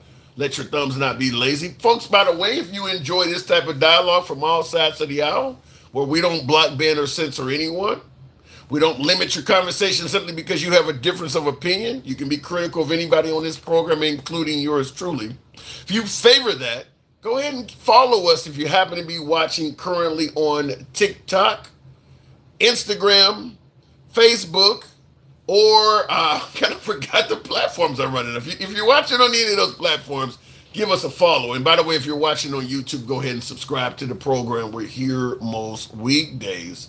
I'm missing a platform. But anyway, it's the same name across all platforms. We're on X, we're on Truth Social, we're on X, we're on YouTube, all of the Clapper, the handsome liberal across our platforms. If Biden could have released them, he would have. It would also be an ongoing investigation at the time. I don't know why bringing up Biden not releasing the Epstein files is even a worthy topic at this point. Folks believed that Biden was doing a dismal job at being president, and they got rid of him. Okay, Dan Bongino, Kash Patel were adamant that Biden was doing a piss poor job. They were constantly attacking him. Okay, he's gone now. You put in a guy you thought would be better, that would be transparent in releasing the files. So when the new guy comes in and he doesn't do his job, the response is, well, let's go back to talking about Biden again. That makes no sense. You got rid of him because he wasn't doing it. Okay, so you got a guy in there was supposed to do it. That guy ain't doing it, so you go, well, let's talk about the old guy. That makes no sense. Bobby says, seriously, what is wrong with you people? Define you people. Let me go back to the box. We're over 50. You guys are kind of slow on tapping the screen, but nevertheless do so. MAGA reacts. Busy news day. Hang on, before you start, I do want to hear something because this is what my last caller Mike talked about. Now, this is a fairly new report, only an hour old. From Fox, I'm your host, Christina Evans. We do have some breaking news that we want to get to at this moment, and it comes to us from our nation's capital. When I put up this live vantage point that we have there of the White House, this is big news as a U.S. federal judge ruled today that the Pentagon's deployment of the National Guard in Washington, D.C. is illegal. It was Judge Gia Cobb who ruled today that the National Guard's deployment was illegal, but stayed the effect of her order until December 11th. This will give the Trump administration time to ultimately appeal this, during which the National Guard will remain in D.C. I just want to say something real quick for my liberals that probably are really upset with the courts, namely Merrick Garland and Jack Smith and some of these folks that move. So why do they keep allowing this stuff to stay? I mean, listen, at the end of the day, you ruled that it's illegal. Why not demand he remove the National Guard until the appeals court rule? Why allow him to keep, why not just tell him you got to get these people out of here until the appeals court, and if the appeals court overturns my order, then so be it. But right now, I want these folks to leave. Why, why allow it to stay? I don't understand. They do this all the time. MAGA Reacts, good evening. Well, they allow it to stay because most of the appeal courts on the way to the Supreme Court are partisan as fuck. So what are you saying? They expect him to win when he starts going up the ladder? No, like neither side. You don't want a Republican going against Trump, and you don't want a Republican going for Trump or a Democrat going against them. If it's going to be decided by the Supreme Court anyway, everybody on the way out. Yeah, you're right about the Supreme Court, because every case Trump loses is going to be appealed. I mean, he's probably going to go down in history as the president that's taken the most cases to the Supreme Court. Everything he loses has to keep getting appealed. I mean, you hear about the Supreme Court is challenged. Huh? That's because everything he does is challenged by the fucking Democrats. Well, because everything he does has never been done before. They're not challenging regular shit. I mean, he's dispatching National Guard in American cities and deporting people to foreign countries. I mean, he's doing a lot of new shit. National Guard's job is to be dispatched into cities when needed. The National Guard, so you're telling me we have a history in this country of dispatching the National Guard to fight crime? That's normal? Yeah. Yes, especially in D.C. Hell, we're using them for traffic control on January 6th before they were needed. Before President Trump, when was the National Guard being used to fight inner city crime?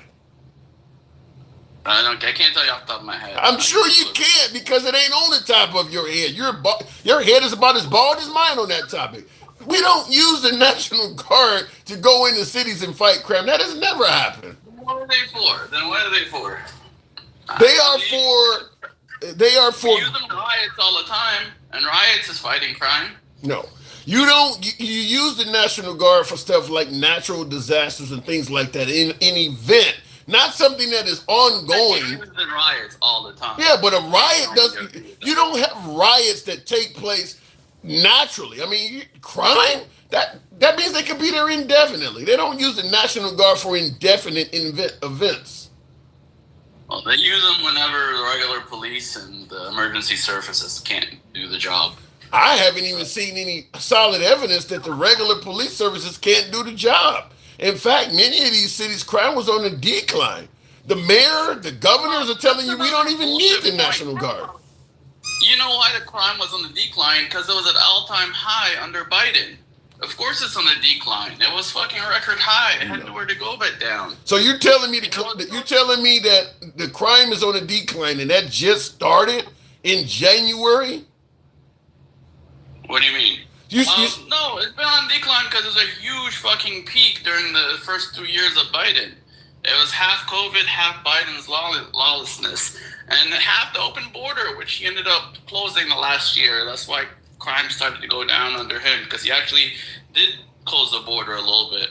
Well, my pushback is this. And I'm not a fan of just letting people in this country that we don't know who the hell they are, but my guess is securing the border is going to do very little to lower crime, because you notice nobody's telling you about all these illegal immigrants that are in our prison systems. The people are not committing a lot of crimes, MAGA Reacts. Otherwise, you would hear a lot more than Lincoln Riley. There's a reason why they're not giving you a whole bunch of victims of illegal immigrants, because they don't commit a lot of crimes like that. They really, I'm not saying that some of them are not guilty of some major crimes, but not anywhere near to the level that Trump has led you to believe. Otherwise, our jails should be loaded with illegal immigrants. And that's just not true.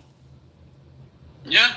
No, I kind of agree with you a little bit on that. Yeah. I mean, Trump exaggerates. Come on, that's what he does. Yeah, but this can get people killed, MAGA. I mean, you're saying you're painting people out to be folks that. Bro, at this rate, what doesn't get people killed? I'm sick of you guys using that excuse.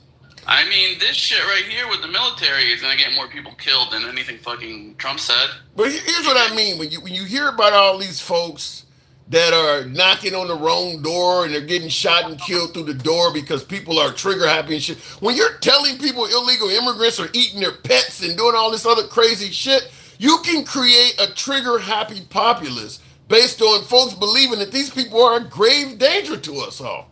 I mean, that's the way he paints it. Bald head. Give me an example of regular people shooting immigrants because they thought that. Didn't we just have a cleaning lady get shot through a door recently, like last week? I never heard that story. You have not heard that? A woman just got shot and killed, I think last week, knocking on the wrong door and somebody shot her through the door. I mean, this stuff happens. Well, he didn't know she was illegal. She could have been shot if she was legal or illegal.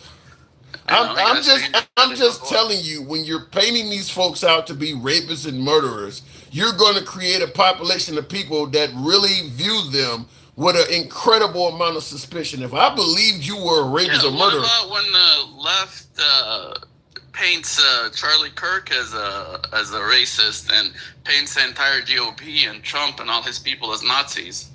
You know, that's even worse because how is it worse if you call me a rapist or murderer and I call you how is it worse? Rapist or murderer is about as bad as it gets, right? I mean, that's what the Nazis were. The Nazi is up there above them. How? Because Nazis are also rapists and murderers. So you're that on top of other things. But the point I'm making is, deflecting to other people that done the same thing or something worse, as you're saying, that doesn't defend Trump. That's not a defense for him. I'm not trying to defend him, but I'm just saying, you know, this is a weird shit to pick at when we got other problems. Well, go ahead. You know, and the problem is you guys demonize this shit out of the right. It's kind of crazy. Like literally everybody that's come up on your live for the last month, they all wish Trump dead. Or made fun of Charlie Kirk's death. Let me ask you this. How many times have I wished Biden dead? Or Kamala Harris? Or anybody? Or made fun of somebody on the left getting hurt? Well, there were pictures of Obama in nooses and shit. People were doing that. That's like the fringe. I'm talking about every single one of your callers. Like consistently wish Trump dead. I don't think all of my callers on the right said anything about Biden dying. I mean, you guys are doing some guy in a truck with that sticker with him tied up as a hog, but that doesn't even show him dead either. I think it's because you kind of want to make the rules. The lefts are every one of your callers have been a piece of shit. Like the shit they've come out of their mouth, I've been kind of quiet about. But they're such a piece of shit, you know, making fun of some guy dying that did nothing wrong but debate people, and then wishing the president dead because, you know, he's doing what his voters asked him to do. I don't know if he's doing what his voters asked him to do. I don't think any of his voters wanted the economy to be the way it is. His voters didn't want a tariff on the entire world. I don't know about that. But I will tell you this. I think the issue is you want to make the rules. In other words, what they're saying about Charlie Kirk or wishing the president be deceased, you think that makes them a piece of shit. But Trump dropping shit on protests. Hold on, hang on, let me finish. You're going to put a line for the liberals and say what they're doing is a piece of shit. But you've been excusing all sorts of stuff that Trump has been doing that's causing them to act that way as jokes, taken out of context. He's just saying they're acting that way because of the stuff he's doing that you're excusing. I can say that you're taking them out of context. There's no miscontext to what they're saying. They're very being clear and.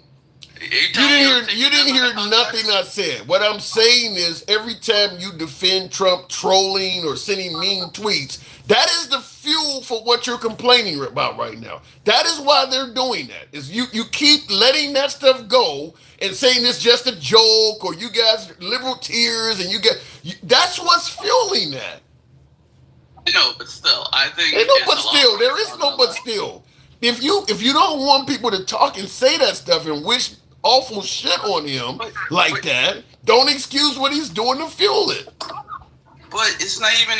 I'm not even excusing it. You are. Taking shit out of context. You said it yourself. You're taking it out of context. So I don't even need to excuse it because you're taking shit and saying it means shit that doesn't mean. Okay, so him. I mean, I can't control how you interpret things because me and you have watched the same exact commercial or the same exact tweet, and we've come up with two different ideas. Like I got one message, and you got a completely. Okay, what message did you get when Trump posted a picture of him dumping shit on the protesters? What was your message? How did you interpret it? That he's got a great sense of humor, okay. And he's shitting on them because they're fucking wasting time and they're retarded. Okay, so maybe when Charlie Kirk lost his life, they may have thought the shooter had a great sense of humor. When someone dies, there's no sense. You don't get to make the rules, MAGA. That's what I'm telling you. You don't get. How many people died because of? Let me correct. Someone actually dying. That there's no comparison. You don't. What you don't seem to realize. You don't get to make the rules. Your rules say when somebody dies is worse. You don't get to make the. Either you are okay with this shit or you're not. You don't get to make the rules. You're trying to make the rules. No, there's levels to it. And you guys have taken it to a new disgusting level that I've been quiet about. Yeah. But it really just bothers me. Well, I'm just going to... Someone dying is not the same level as a meme of a fucking jet fucking dumping shit, something a jet could never do, and is an obvious joke. If the people you're telling a joke about are clearly insulted and they're not laughing, then it's very possible bad shit could come from them. Just like laughing about Nancy. Hold on, hang on. Just like laughing about Nancy Pelosi's husband attempted assassination attempt, saying he's gay and all kinds of. You don't get to make the rules that, well, because Nancy Pelosi's husband didn't die, we can make fun of that. But because Charlie Kirk did, you can't. You don't get to make those rules. No, the reason the rules are different in that situation because you want them to be. Hindsight. The reason the You're rules using hindsight to judge things. Like you don't get right to. Now, we know it's an assassination attempt. I'm going to. When we first heard about it, we had no idea what the fuck it was.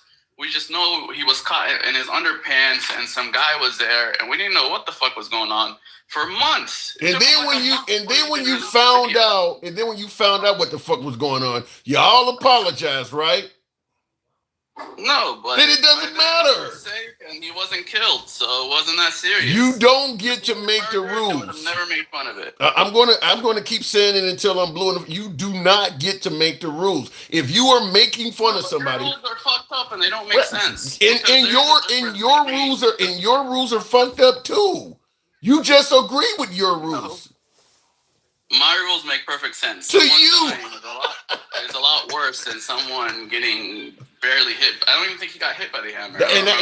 You can keep thinking that, and you're going to continue getting what you're getting. You don't get to, if you don't want people to wish ill will on people that you like and support, don't do it to other people. To me, it's like me. Hold on. The Pelosi thing is the only example you have on the right. To me, it's like me slapping you. And you punching me or hitting me with a bat or something, and I'm saying, no, you can only slap. I don't get to make the rules. If I start to fight, you're going to fight back. You don't get to make the rules. The better analogy would be you slapping me and me shooting you, and you'd be like, oh, I don't get to make the rules. You're allowed to shoot me. Once you make fun of somebody, not the same as you slapping me. Once you make fun of somebody getting hit over the head with a hammer that's in his 80s, you don't get to compare a slap to an assassination on that point. That guy could have literally lost his life. He also had a DUI the month before. What does that got to do with any of this? What does that got to do with any of this? The reason that shit happened the way it did, it wasn't because we were being mean. It's because there was a lot of, he was trying to keep shit quiet. We had no idea what was going on. And he got a DUI the month before. We're making fun of him over his DUI. And this sounded funny to us because he was caught in his underpants and we had no idea what actually happened until months later. Right. And like you just stated, even when we found out the truth, we didn't apologize. So at that point, all of the other shit you're talking about before that is irrelevant. You made it clear even when you did find out what happened, we still didn't apologize. In fact, when we bring Nancy Pelosi's husband up, people still make jokes about that. Now that they know what's going on, I've had it on the program. He wasn't killed. It's different when you don't get to make the rules. Somebody dies.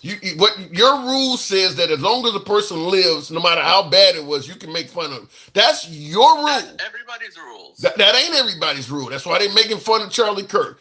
To me, what you're doing, MAGA, To me, you're almost legitimizing it. You're legitimizing what they're doing about Charlie Kirk because of your lack of insensitivity, your lack of sensitivity toward all the liberals that went through it. You should. It's not about sensitivity. It's like you're trying to make the rule. Like this. My family has been through some shit, and we survived it, and we're literally laughing about it like a week later. Even we laughed about it. We didn't get upset that people are being insensitive because we weren't.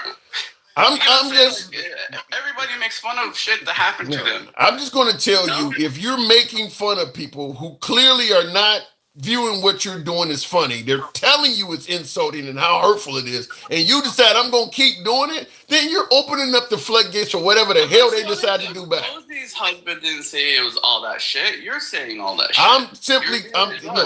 You came on the program telling me how a lot of liberals are wishing that Trump passes away and how they're pieces of shit. What I'm saying is Trump knows, and you do too. No, you're not hearing me. You're just talking. You're not hearing what I'm saying.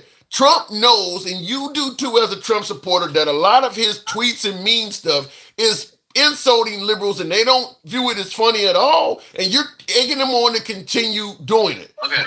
Let me ask you a question. Do you think he wanted any of the people that got hit with the shit dead? Do you think all the people are making fun of Pelosi would celebrate him dying, or would be happy that want him dead, like you guys want Trump and make fun of Charlie Kirk dying? Yeah, and that's a good question. That's a good question. Make fun of Pelosi's husband wanted him dead, or even we made fun of him because we knew he was okay. Well, that's a decent question, but my response will be exactly what I keep telling you about not making the rules. You seem to draw the line at deceased. That is your line. That is your rule. That is, if a person is line. No, it's not. No, it's not. People don't believe you. People don't favor you making fun of kids, disabled people, a lot of women, Hispanics, minorities, all of these other things you're finding that are okay. That's a line for a lot of people. You guys don't draw the line to any of that stuff. That is your rule. You're misinterpreting what I'm saying. I'm hearing you clearly. Case by case.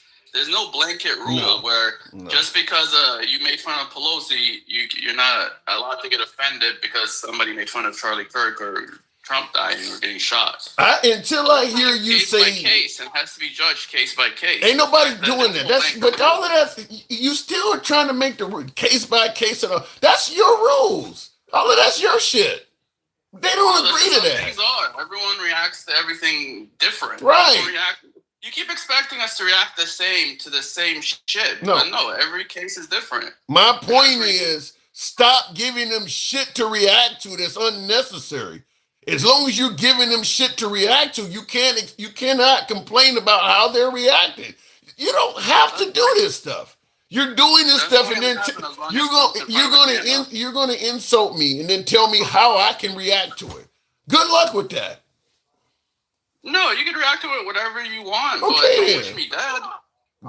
That's part of it. That's all I'm saying. No, but you're wrong though. You're telling me I can insult you. But you're saying it's okay to wish people dead and be happy that they're dead. I am saying if you do not want that to happen, quit fucking with people. How hard is that to understand? What he's doing ain't necessary.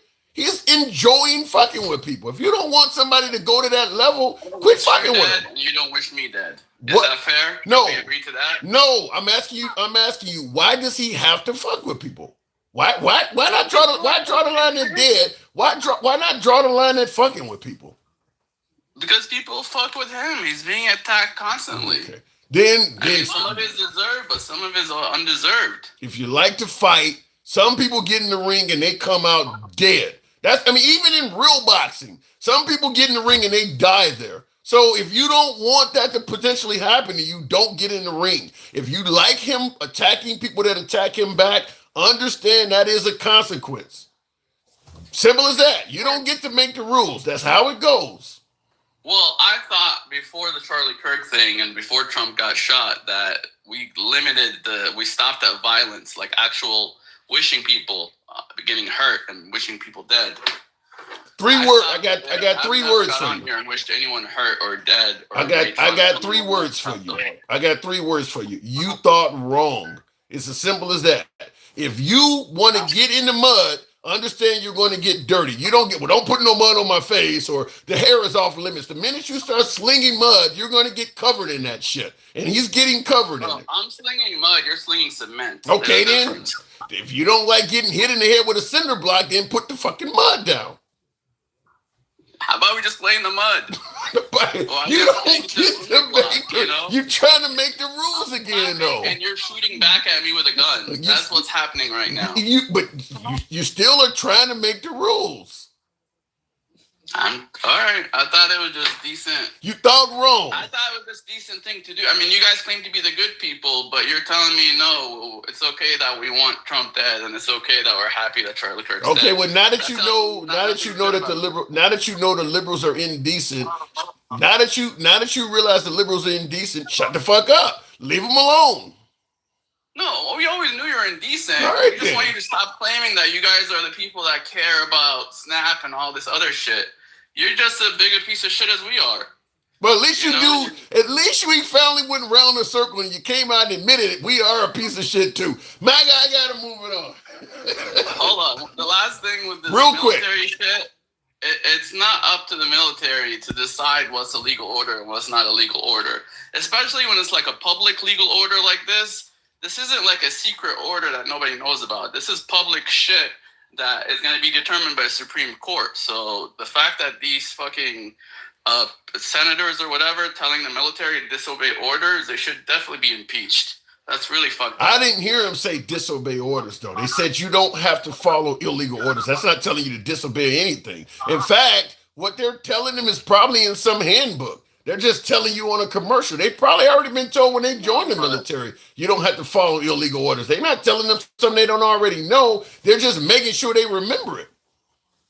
Well, how do they know how do the soldiers know that the order is legal or illegal? And now you're just fucking with their head. And what if they disobey orders at a crucial point and someone gets hurt or killed? I mean, if somebody orders you to go into a village and shoot up all the women and kids, you know that's illegal. I mean, some things are common sense, man.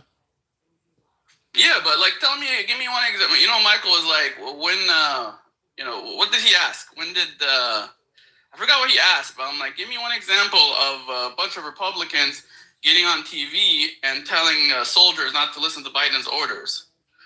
You know? I don't have an example of that. I gotta go. I don't have an example of that. That was something Mike said. I don't have an example of that. MAGA, you don't make the rules. Gotta move it on. All right, moving on. Tap the screen, by the way. Get us on up to 70,000. And I'm gonna stand by that statement because a lot of folks on the right do believe that Charlie Kirk is somehow off limits, but Biden hogtied in the trunk of a car or Nancy Pelosi's husband.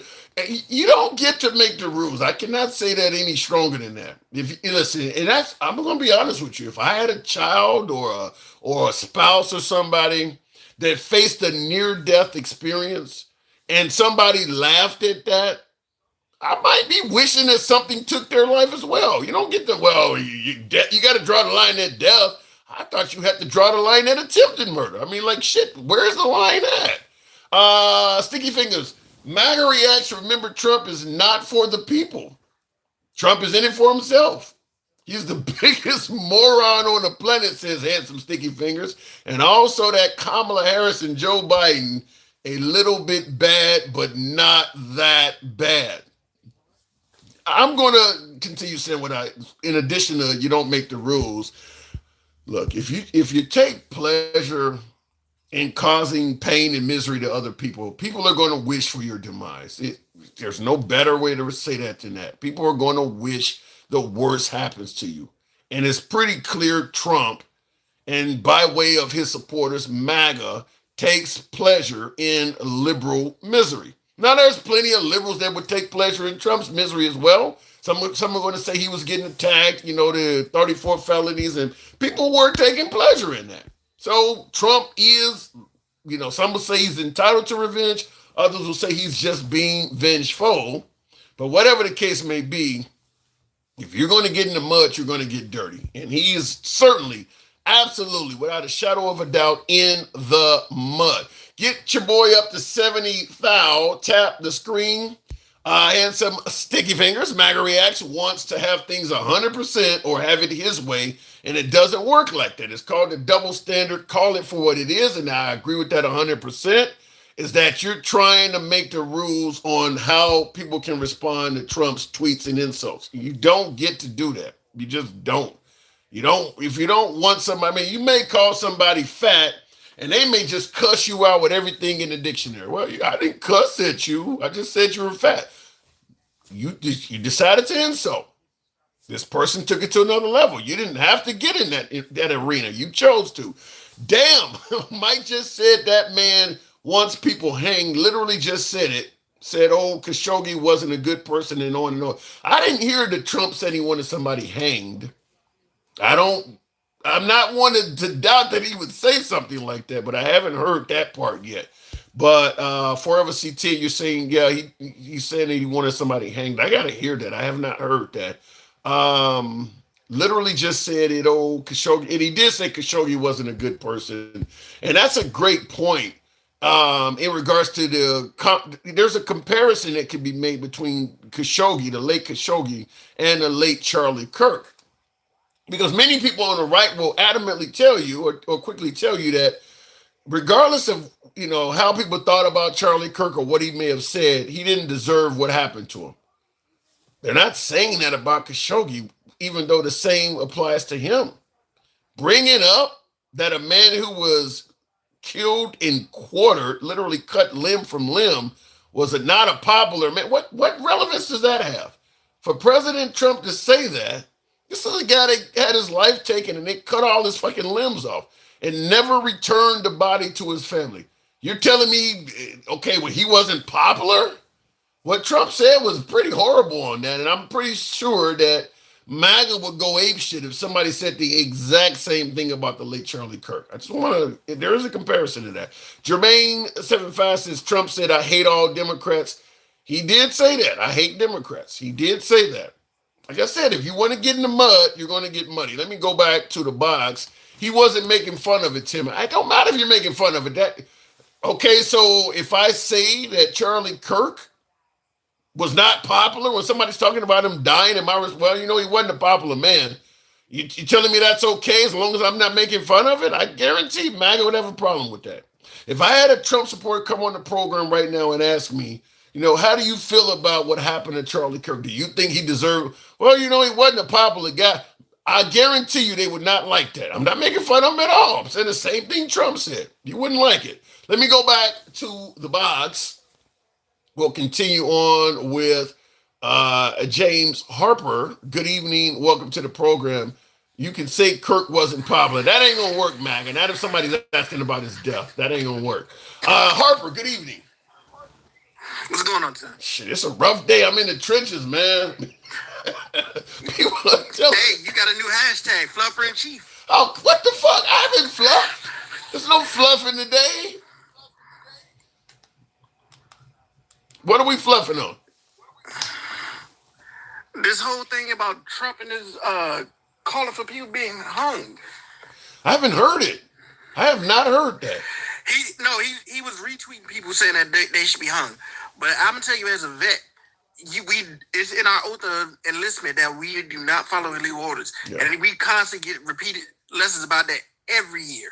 Yeah, and that's what I stated, that what they said, what those Democrats said, that ain't nothing that hasn't been told to soldiers or told to service personnel already. They just made a commercial to remind them of it. But yeah, what they said is already probably common knowledge for everybody in the military.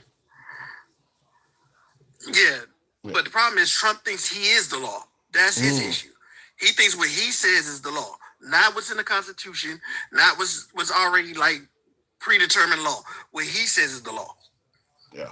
But how do you respond to folks who view what they said as potentially causing dissension in the military or leading folks to not follow lawful orders, as Karine St. Or not Karine St. What is her name? Trump spokeswoman. I'm about to call her Karine St. Pierre. Carolyn Leavitt. So how do you respond to folks like Carolyn Leavitt that says what they told these people in regards to don't follow lawful orders could lead folks to actually disobey lawful orders? Because Trump likes blind obedience. And telling people to remember your oath means that they're going to question, they're not going to like simply just follow order because he said so. They're going to sit there and look at it like, is this order with the law? Is it with the Constitution, or is it not? Because remember, Trump wants a QRF to handle protesters that protest against him. And that's why that's why he's so mad about this, because it's going against the plan that he wanted to have. But do you see President Trump himself as somebody that I got to ask this because I got viewers that come in different every day, but I know how you're going to likely respond, but I'm asking anyway. Do you see President Trump as a commander-in-chief that is capable of issuing an unlawful order? He's already issued unlawful orders. Attacking those boats, the assault on Iran, those were unlawful orders. How was that unlawful? Taking out Iran's nuclear ambitions, how was that unlawful? Because he didn't have the authorization to just like take that shot. That's why people were up against it, because there was no probable cause for him to sit there and do that. And then what makes it worse, he broadcasted that they were going to do it, which gave them time to move shit out the way. Yeah, I don't think it was proper, but I don't know if it's unlawful. Same thing with the boats off the coast of Venezuela. You're saying that's illegal as well? Yes, because there's no evidence that those boats had drugs or anything like that. He just went off and said, "Oh, those boats." And there was even no evidence that those boats were coming to America. All he saw was, "Oh, those boats are moving off the coast," and blew them up. Well, let's be clear. When you're saying there's no evidence, you mean they have not presented evidence. That don't mean they don't actually. They may have evidence, and it may be just simply listed as confidential. And if it went to court or something, they could show it. So we don't know. They may actually have evidence, but I agree that they have not presented any evidence. Right. Yeah. So it is possible though. If it does turn out that these folks were carrying large amounts of narcotics and things like that, would you not give Trump credit for doing a good job? MAGA reacts that you were a goddamn lie. There was no video evidence of there being drugs on those boats. What evidence would you see? Because whenever you have a drug boat that anything like that, they usually find that those drugs concealed and hidden, not out in the open. Yeah, it is. I will say, in defense of what you're saying, it is hard to imagine that you've blown up. I don't know. It's got to be well over a dozen vehicles at this point, and you haven't seized not a single bundle of drugs at all. Most of that stuff is wrapped in plastic and stuff and would float. Even if the boat is blown up, there are some things that would float. You haven't seized anything. That is hard to imagine with so many boats being hit. Exactly. And this administration is all about optics, proving that they were right. Yeah. You mean to tell me that with all the stuff they were doing, they couldn't get any kind of evidence to put in front of the public to say, look, see, this is what we did. Yeah. And in the comments, I see one of my viewers, Paul, says, I saw boats carrying suspicious packages. That's fine, but okay, there's nothing stopping the Trump administration from grabbing one of those packages. As you're rightfully pointing out, James, they focus on optics. Put it on television. What did you get? Oh, all of the inhabitants are dead, but here is a couple barrels we received from the vessel we blew up. And here you can clearly see a test that shows this is fentanyl. I mean, something, anything. He hasn't shown anything.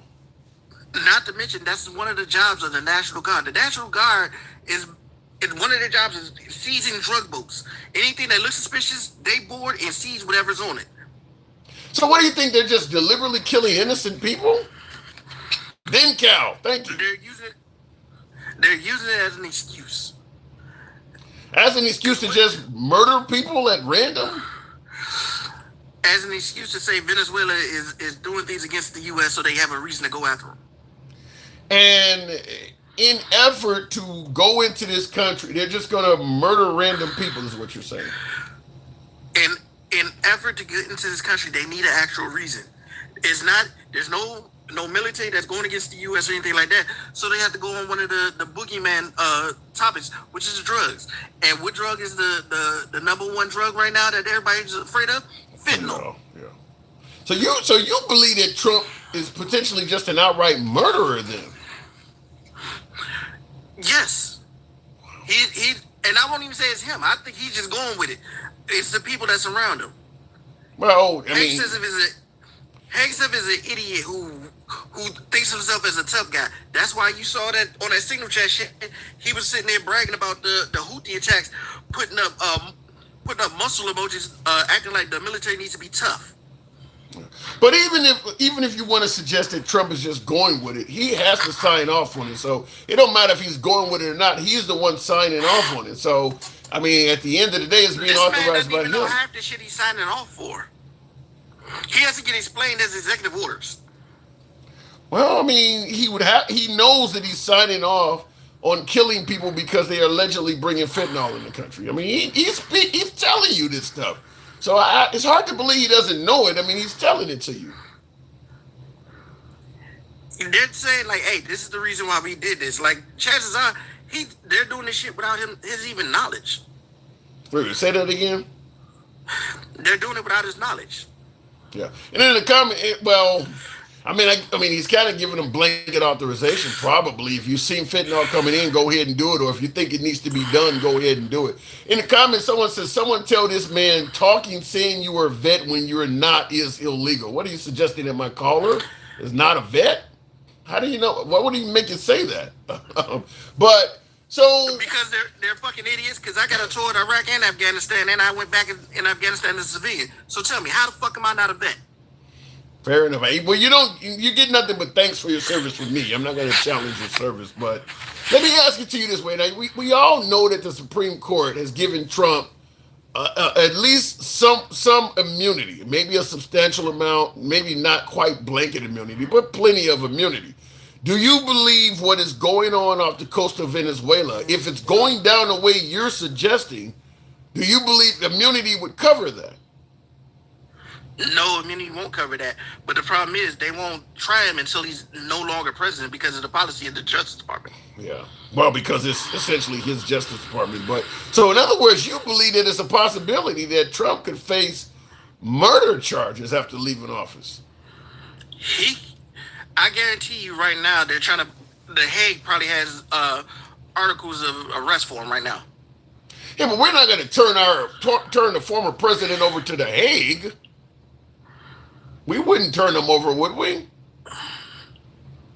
We've never turned anybody over, but that doesn't mean he's not guilty of it. I mean, if I'm correct, don't they believe Netanyahu has committed war crimes? They want Putin, and Trump is constantly inviting those people to our country. Exactly, because Trump wants to be just like them. Mm-hmm.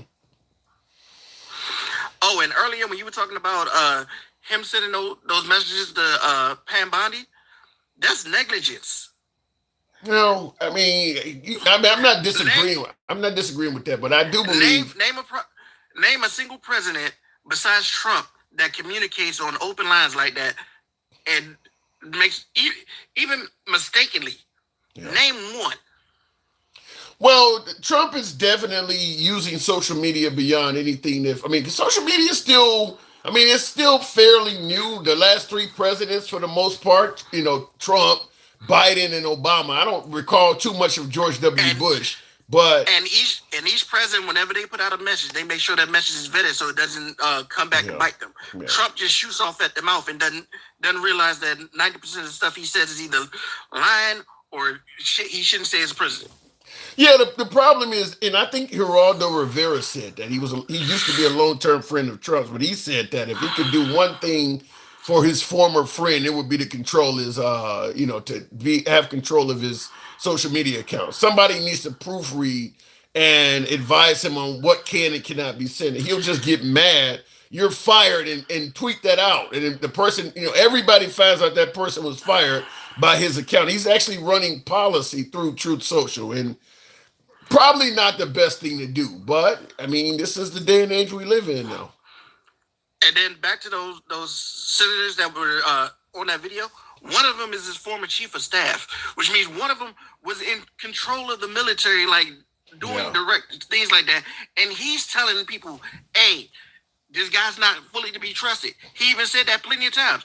Trump is a warmonger. Mm. Well, but I'm often hearing that under President Trump, we didn't get involved in any new wars like we did under Obama and Biden and Bush. We were still under wars. He didn't start no new wars, but he's trying to start new wars now. Yeah, but under Trump, he ended some wars. Did he not? He got us out of Afghanistan. I mean, he negotiated with the Taliban, but he ended the war. He negotiated a bullshit plan with the Afghanistan. That what that did was that screwed the people there. What do you mean?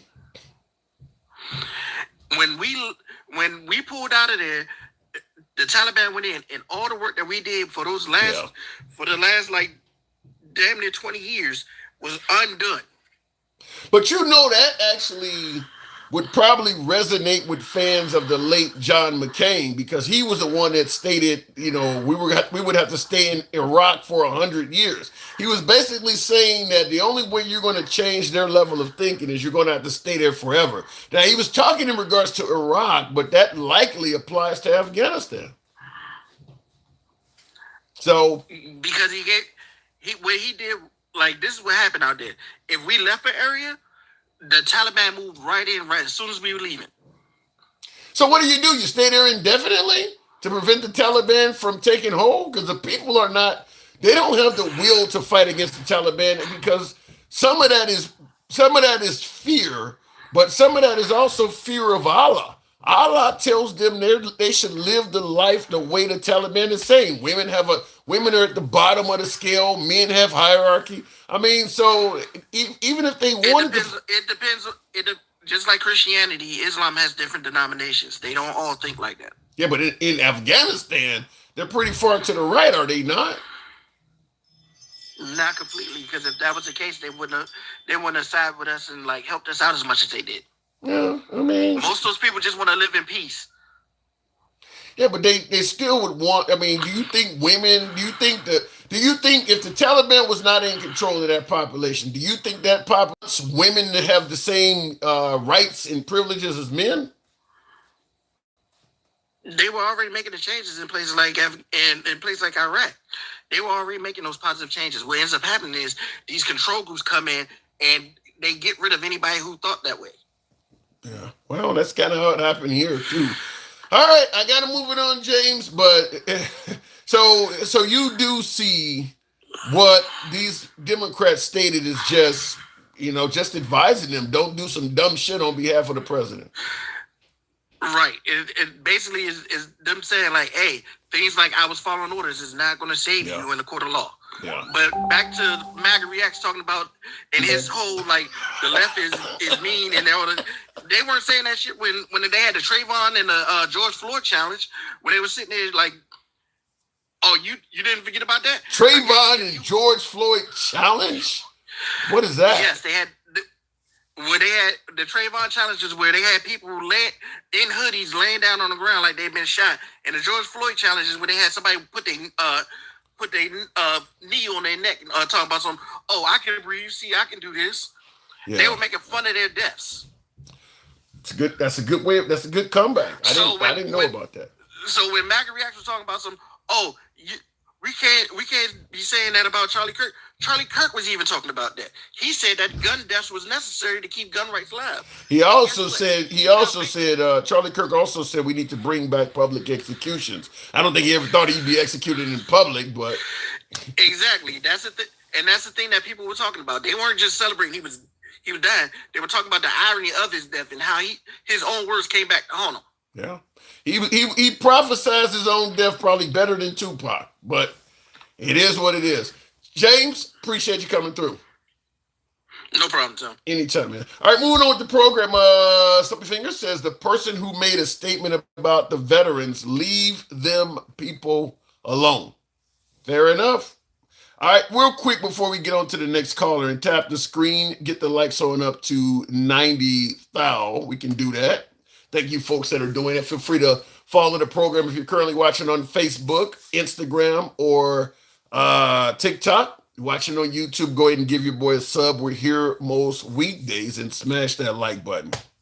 Senator Mark Kelly. Representative Chris Deluzio. Congresswoman Maggie Goodlander. Representative Chrissy Houlihan. Congressman Jason Crow. I was a captain in the United States Navy. Former CIA officer. Former Navy. Former paratrooper and Army Ranger. Former intelligence officer. Former Air Force. We want to speak directly to members of the military And the intelligence community. Who take risks each day to keep Americans safe. We know you are under enormous stress and pressure right now. Americans trust their military. But that trust is at risk. This administration is pitting our uniformed military And intelligence community professionals Against American citizens. like us. You all swore an oath. To protect and defend this Constitution. And right now, the threats to our Constitution aren't just coming from abroad, but from right here at home. Our laws are clear. You can refuse illegal orders. You can refuse illegal orders. You must refuse illegal orders. No one has to carry out orders that violate the law Or our Constitution. We know this is hard and that it's a difficult time to be a public servant. But whether you're serving in the CIA, The Army, Our Navy, The Air Force. your vigilance is critical. and know that we have your back.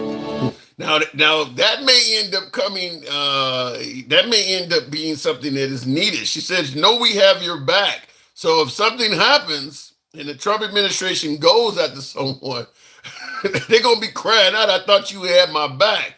Now, obviously, the Trump administration immediately spoke out in regards to this message being released, accusing the Democrats of sedition and stating that it is a offense punishable by death. But did they cross the line? President Trump accused 6 Democratic lawmakers of seditious behavior punishable by death. Just to be clear, does the president want to execute members of Congress? No. Let's be clear about what the president is responding to, because many in this room want to talk about the president's response, but not what brought the president to responding in this way.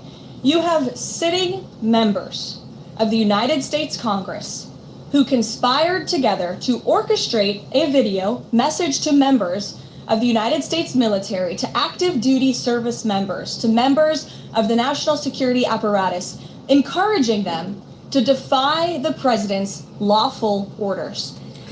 Now she's saying that this video is encouraging people to not follow, as she says, lawful orders. Now they made it clear you don't have to follow an illegal order. I mean, it's on the screen. They use the word illegal constantly. So I don't know where she's coming up with lawful, because they made emphasis on illegal orders. Sanctity of our military rests on the chain of command. And if that chain of command is broken, it can lead to people getting killed.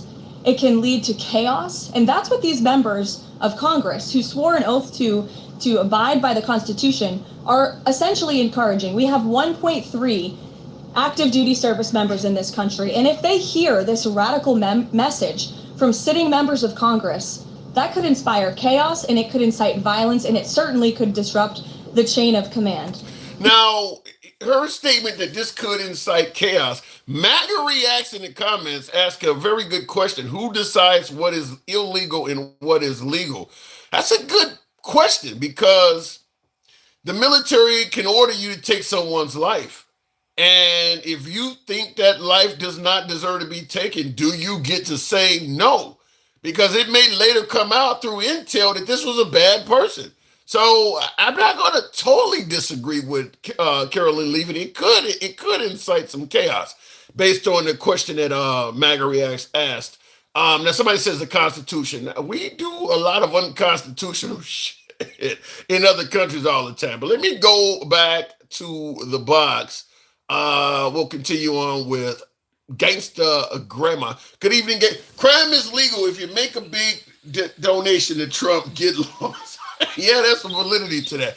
Gangsta Grandma, good evening. You ratty raccoon fucking fat ass. Why do you for a woman, you sure body shame a hell of a lot. Are you sure you're liberal? Because you're motherfucking that, because you're a ratty fucking raccoon. I be goddamn, you be always fluffing. What the fuck is it with your ugly ass? Now it's the look. Why do you have to stay fluffy, Kim? Let me tell you something. You like that uncooked mayonnaise up in your fucking mouth? Let me tell you something. Do you really like it? Let me tell you something. Based on some of the things you say, I don't want to hear you say a goddamn thing negative about the right. Body shaming, talking about somebody's looks. I don't want to hear anything. Fuck it all. Fuck you and fuck your rowdy raccoon looking ass. Let me tell you something. I have evidence. I bring fucking facts. Those fucking maggot asses, they're racist. I give the same shit back. Let me tell you. I don't like your uncooked mayonnaise looking, uncooked protein looking asses. I don't. If that makes me racist, kiss my black ass. That ain't what I said. Racist at us all the fucking damn time. Look what they doing. The ISIS doing to us and shit. Get the fuck out of here. I'm not like you. I don't bitch me to the white man. So shut the fuck up. Well, I tell you something. In the comments, Mike says more of her, less of the host. So apparently you're resonating with somebody. But I'm telling the fucking truth. You are the most fluffing ass Negro I ever did see in my fucking life. I said Negro. What you gonna do? Beat my ass? I bet you won't with your little fluffy looking ass. No, you won't. I said Negro. Yes, I did. What you gonna do? You let the white man call you the ER. At least I said Negro. I'm just laughing because Mike says, can we get her a spinoff show? This is not a different world off the Cosby Show, goddammit. It's not like that. This woman is... You're abusive. You're abusive. You are. You're abusive. I swear to God, I'm going to be in Chicago very soon, and I'm going to choke you. I really want to choke you the fuck out. See, but I don't like DV. You feel what I'm saying? That's saving your black fucking ass. When I say I don't like DV, because you already in the crying, you're in your feelings. You don't like DV. I hate to sound like a feminist gangster grandma, but do you realize verbal abuse is DV? Oh, be quiet with your fucking cornball looking ass. Oh, y'all could be in your feelings. And let me tell you something, maggot react. Drip, drip, bitch. At least that fucking NCK leaned to the left finally. That is We horrible. give a fuck about that motherfucker. That is horrible. I've never, ever seen a white man drip so bad in my fucking life. Hallelujah. Hey, at least one fucking racist ass nut skull of a fucking damn dipshit. Okay, well, okay, first of all, it's wrong for you to say that stuff about Charlie Kirk, but let's move on. Shut the fuck up, hey, Ron. Drip, bitch. What you gonna do with my ass, Tim? I bet you think you won't. I'm going to tell you, it's wrong for what you're saying. That's all I'm saying. Okay. What, you want to, what? You think I give a fuck? I'm a thug, bitch. What you talking about? Okay. You think I give a fuck if it's wrong? Man, what the fuck? You think I give a fuck about a white man's tears? Shut the fuck up. I am the worst one. You want me to I'll terrorize the white man and I'll let them have the white tears. I'm not like you. I ain't no pansy, bitch. I wish a bitch would. And you know what? Let me tell you something else. You know my grandbabies are white and black, okay? And not my grandbabies, my godbabies. They're my godbabies. And I'm fixing to go adopt them. That's why I'm going to go back up to Chicago. You know what the white people, the white side said? They don't want their asses. You know why they don't want them? Because they're tainted blood. That's why I hate the white tea maggots.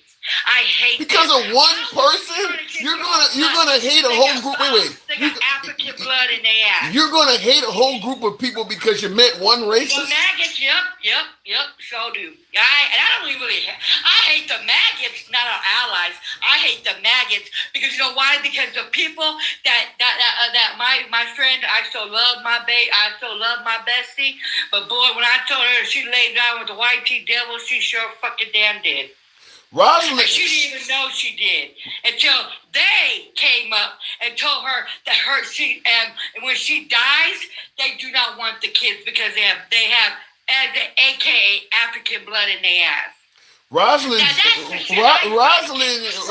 React. Fuck you. Fuck your racist white teeth looking ass, and you kiss my black ass, and all you fucking maggots. Yeah, I got something for your ugly ass. Rosalind Johnson says you are a white lady.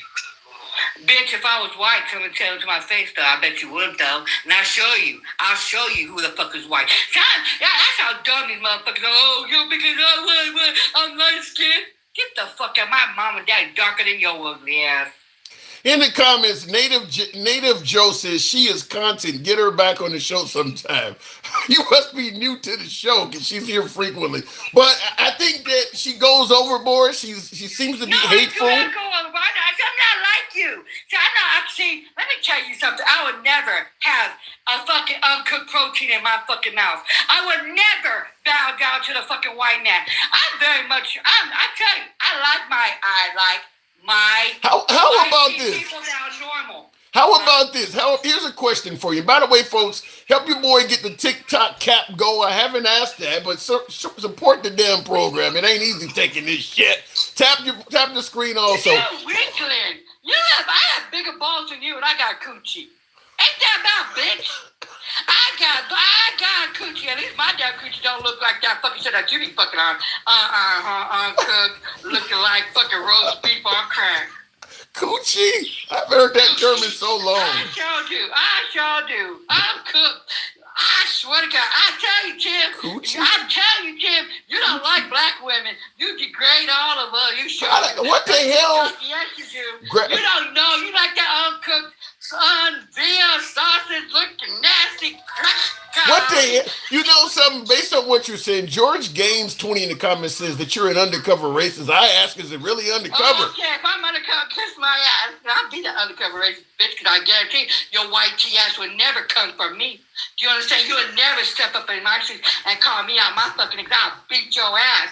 I showed you that. Why are you so... Not racist. I just give it right back to you. But you know what, Tim? I'm not like you. I don't sit on here and I don't let them call me an ER word. I don't let them call me colored. I don't let them call me a boy. I don't let them do goddamn shit. I fire right back at them. I'll call them a fucking saltine, uncooked protein looking ass. I'll call them burnt ass mayonnaise.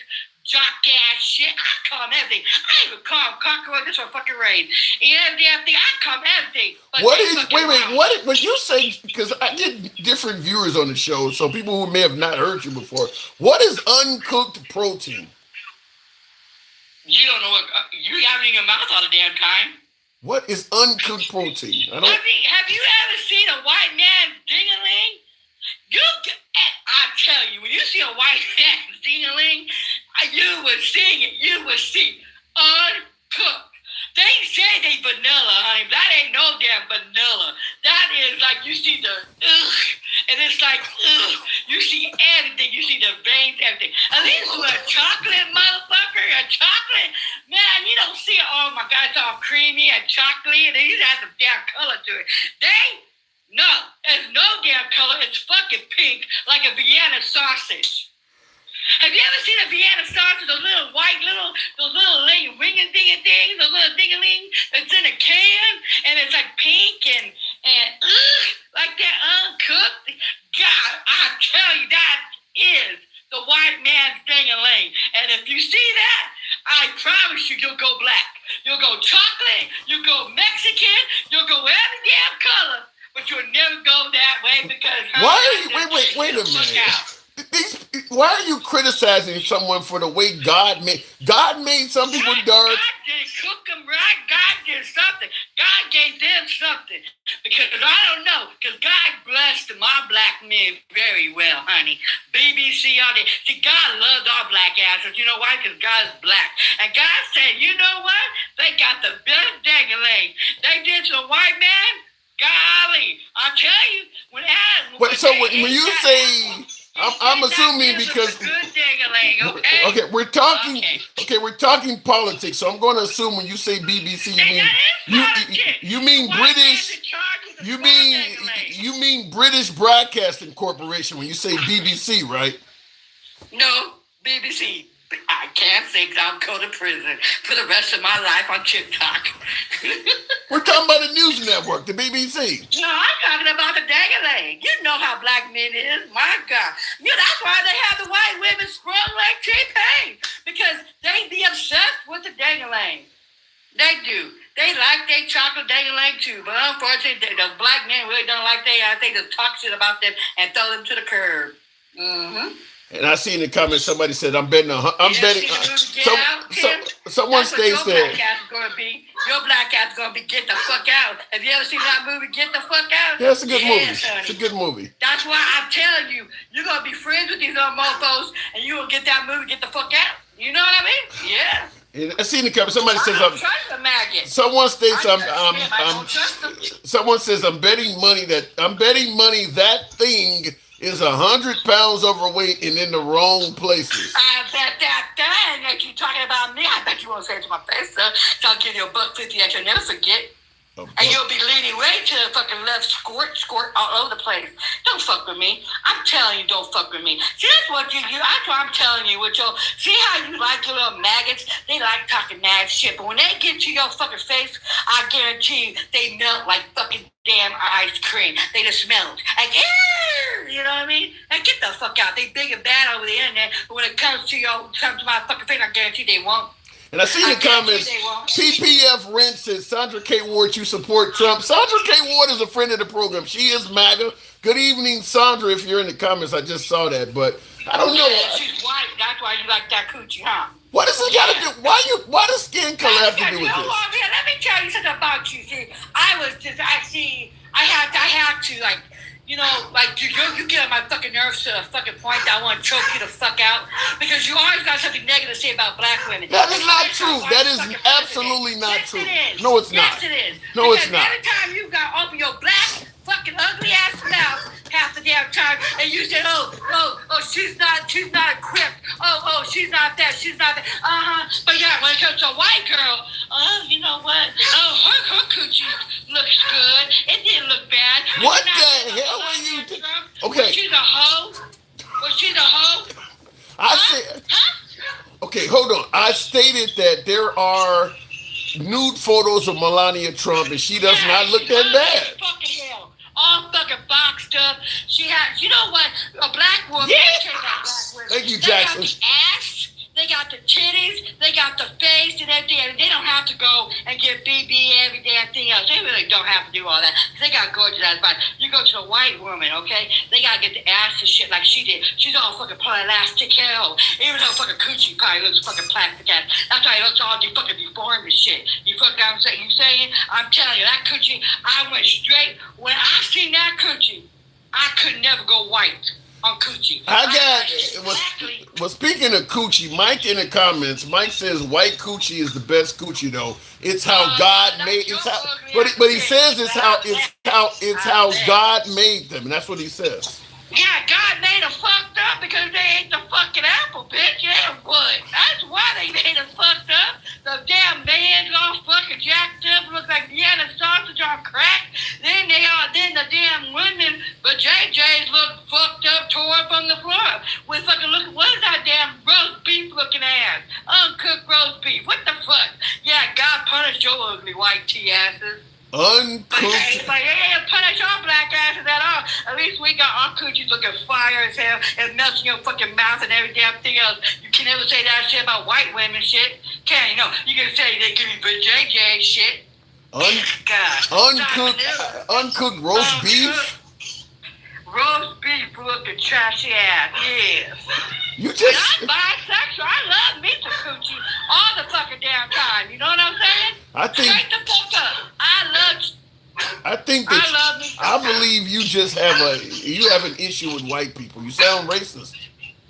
I'm not racist. I give it right back to them. You let them call you the N-word. What the fuck is it with you? You bald-headed ass? Oh, it's okay for them to call you the N-word. Ain't nobody called. Nobody's called me. Ain't nobody called me that. Ain't nobody called me the N-word. Are you fucking serious? Those little white tea trailer trash ass maggots don't call you the N-word all up in your shit. You need to go get you some. You got you some. I haven't had any viewers. Your fucking shit. Yes, they fucking do. You dumb fuck. And then when you go on other fucking white tea lives, dumb fuck, they be calling you that in the fucking damn chat. They call you that in these fucking chats. What the fuck you talking about, Willis? But they your friends, right? They your friends. All must be loving maggots, right? Let me tell you something. They will hang you in a fucking tree, you dumb fuck. Let me tell you something. When I say my beloved MAGA, I'm going to tell you, and I always say I enjoy talking to MAGA. I got you too. They call you the N-word to your fucking face. I'm going to tell you. Fucking balls to slap back at their asses. You don't even call them cracker or nothing, do you? Fuck no. I would do that shit. Come up here with your sorry white tea asses and call me out my fucking name, and I'll hang you by your fucking shit. How about that with your little $2 balls and shit? Bring it up, bitch. Bring it. See, I'm not a coward like his ugly ass. I will bring the fucking smoke, bitch, and what? How can you tell me what MAGA said while you're saying all of this shit. You dumbass. You didn't I be fucking up in this shit. And I be having your back, you dumb. All of the insults you're throwing at me, you're way worse than any MAGA I've ever talked to. You know why? Because you know what? Let me tell you something. I throw insults at you because I'm trying to get you them damn balls. How about that? I got bigger balls than you. And like I said, I got me a wonderful coochie. You feel what I'm saying? But I'm more manly than you, man. I'm supposed to be femme. I'm supposed to be a ladylike. No, I gotta be like a stud McMuffin fucking with you because you look like a fucking femboy. Can you? Let's talk proper. Let's get on my knees for the white man. God, I got more balls than you. What is your definition of a wonderful coochie? What are you talking about? Because I got coochie. I got bigger balls than you. I'm not supposed to have bigger balls than you. You're supposed to have the bigger balls than I do. Because I got the damn coochie, dum-dum. Don't you understand that? But I got bigger balls than you. You're a femboy. I'm a muscular. I'm supposed to be femme. Gangster. I'm going to tell you, my own testimony is this. I have never seen a wonderful coochie with balls attached. That is not a wonderful coochie if it's got bigger balls than me. Bigger balls, but I got a coochie, you dum-dum. That's why I said. Okay, I bet your balls is like really tiny, huh? Like a little quarter size or a dollar size balls, because you can never stand up to you fucking maggots. You let them just fucking sit there and talk mad shit. I wish they would. Okay, well, speaking of talking mad shit, one of the viewers, Chris, says her pussy is bigger than what is it, blown out like a fat kid's sock. What the hell are you saying? Anyway, look. This is getting out of hand. I gotta get back to the show. About my shit, okay? I'll have you sprung, bitch. If I was so desperate to fuck a white man, you'll be my bitch at the end of the night with a 10-foot dildo in your ass. How about that? But unfortunately, I'll never get that fucking damn desperate to fuck with a white man. How about that? I strictly with chocolate. You know what I'm saying? I'm strictly with the chocolate man. But you better, you know what, Tim? You need to really look at the comments and see how many people degrade you and shit. How many people call you out your fucking name? How many, and then when you go on the white man's platform, the maggots, how they sit there and they degrade you. And you all get proper and talking like, oh, well, you know, this and this, and you know, maybe this way. What? No, bitch. I don't talk like that. I gotta go. Okay, one more thing. Can you at least show your black side and go straight fucking ham on the ass? Can you at least do that? Tim? Can you get some kahunas? I'll see what I can do. Add me to the white people tear. Add me and I'll show you what kahunas are. All right, I gotta go.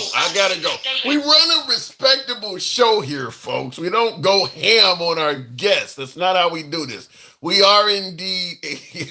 That was rough. That wasn't easy. This isn't easy, folks. When I say you help your boy get that damn TikTok cap goal, God damn it, I'm taking a hell of a lot for your entertainment. So help your boy out with the TikTok cap goal. We can do that.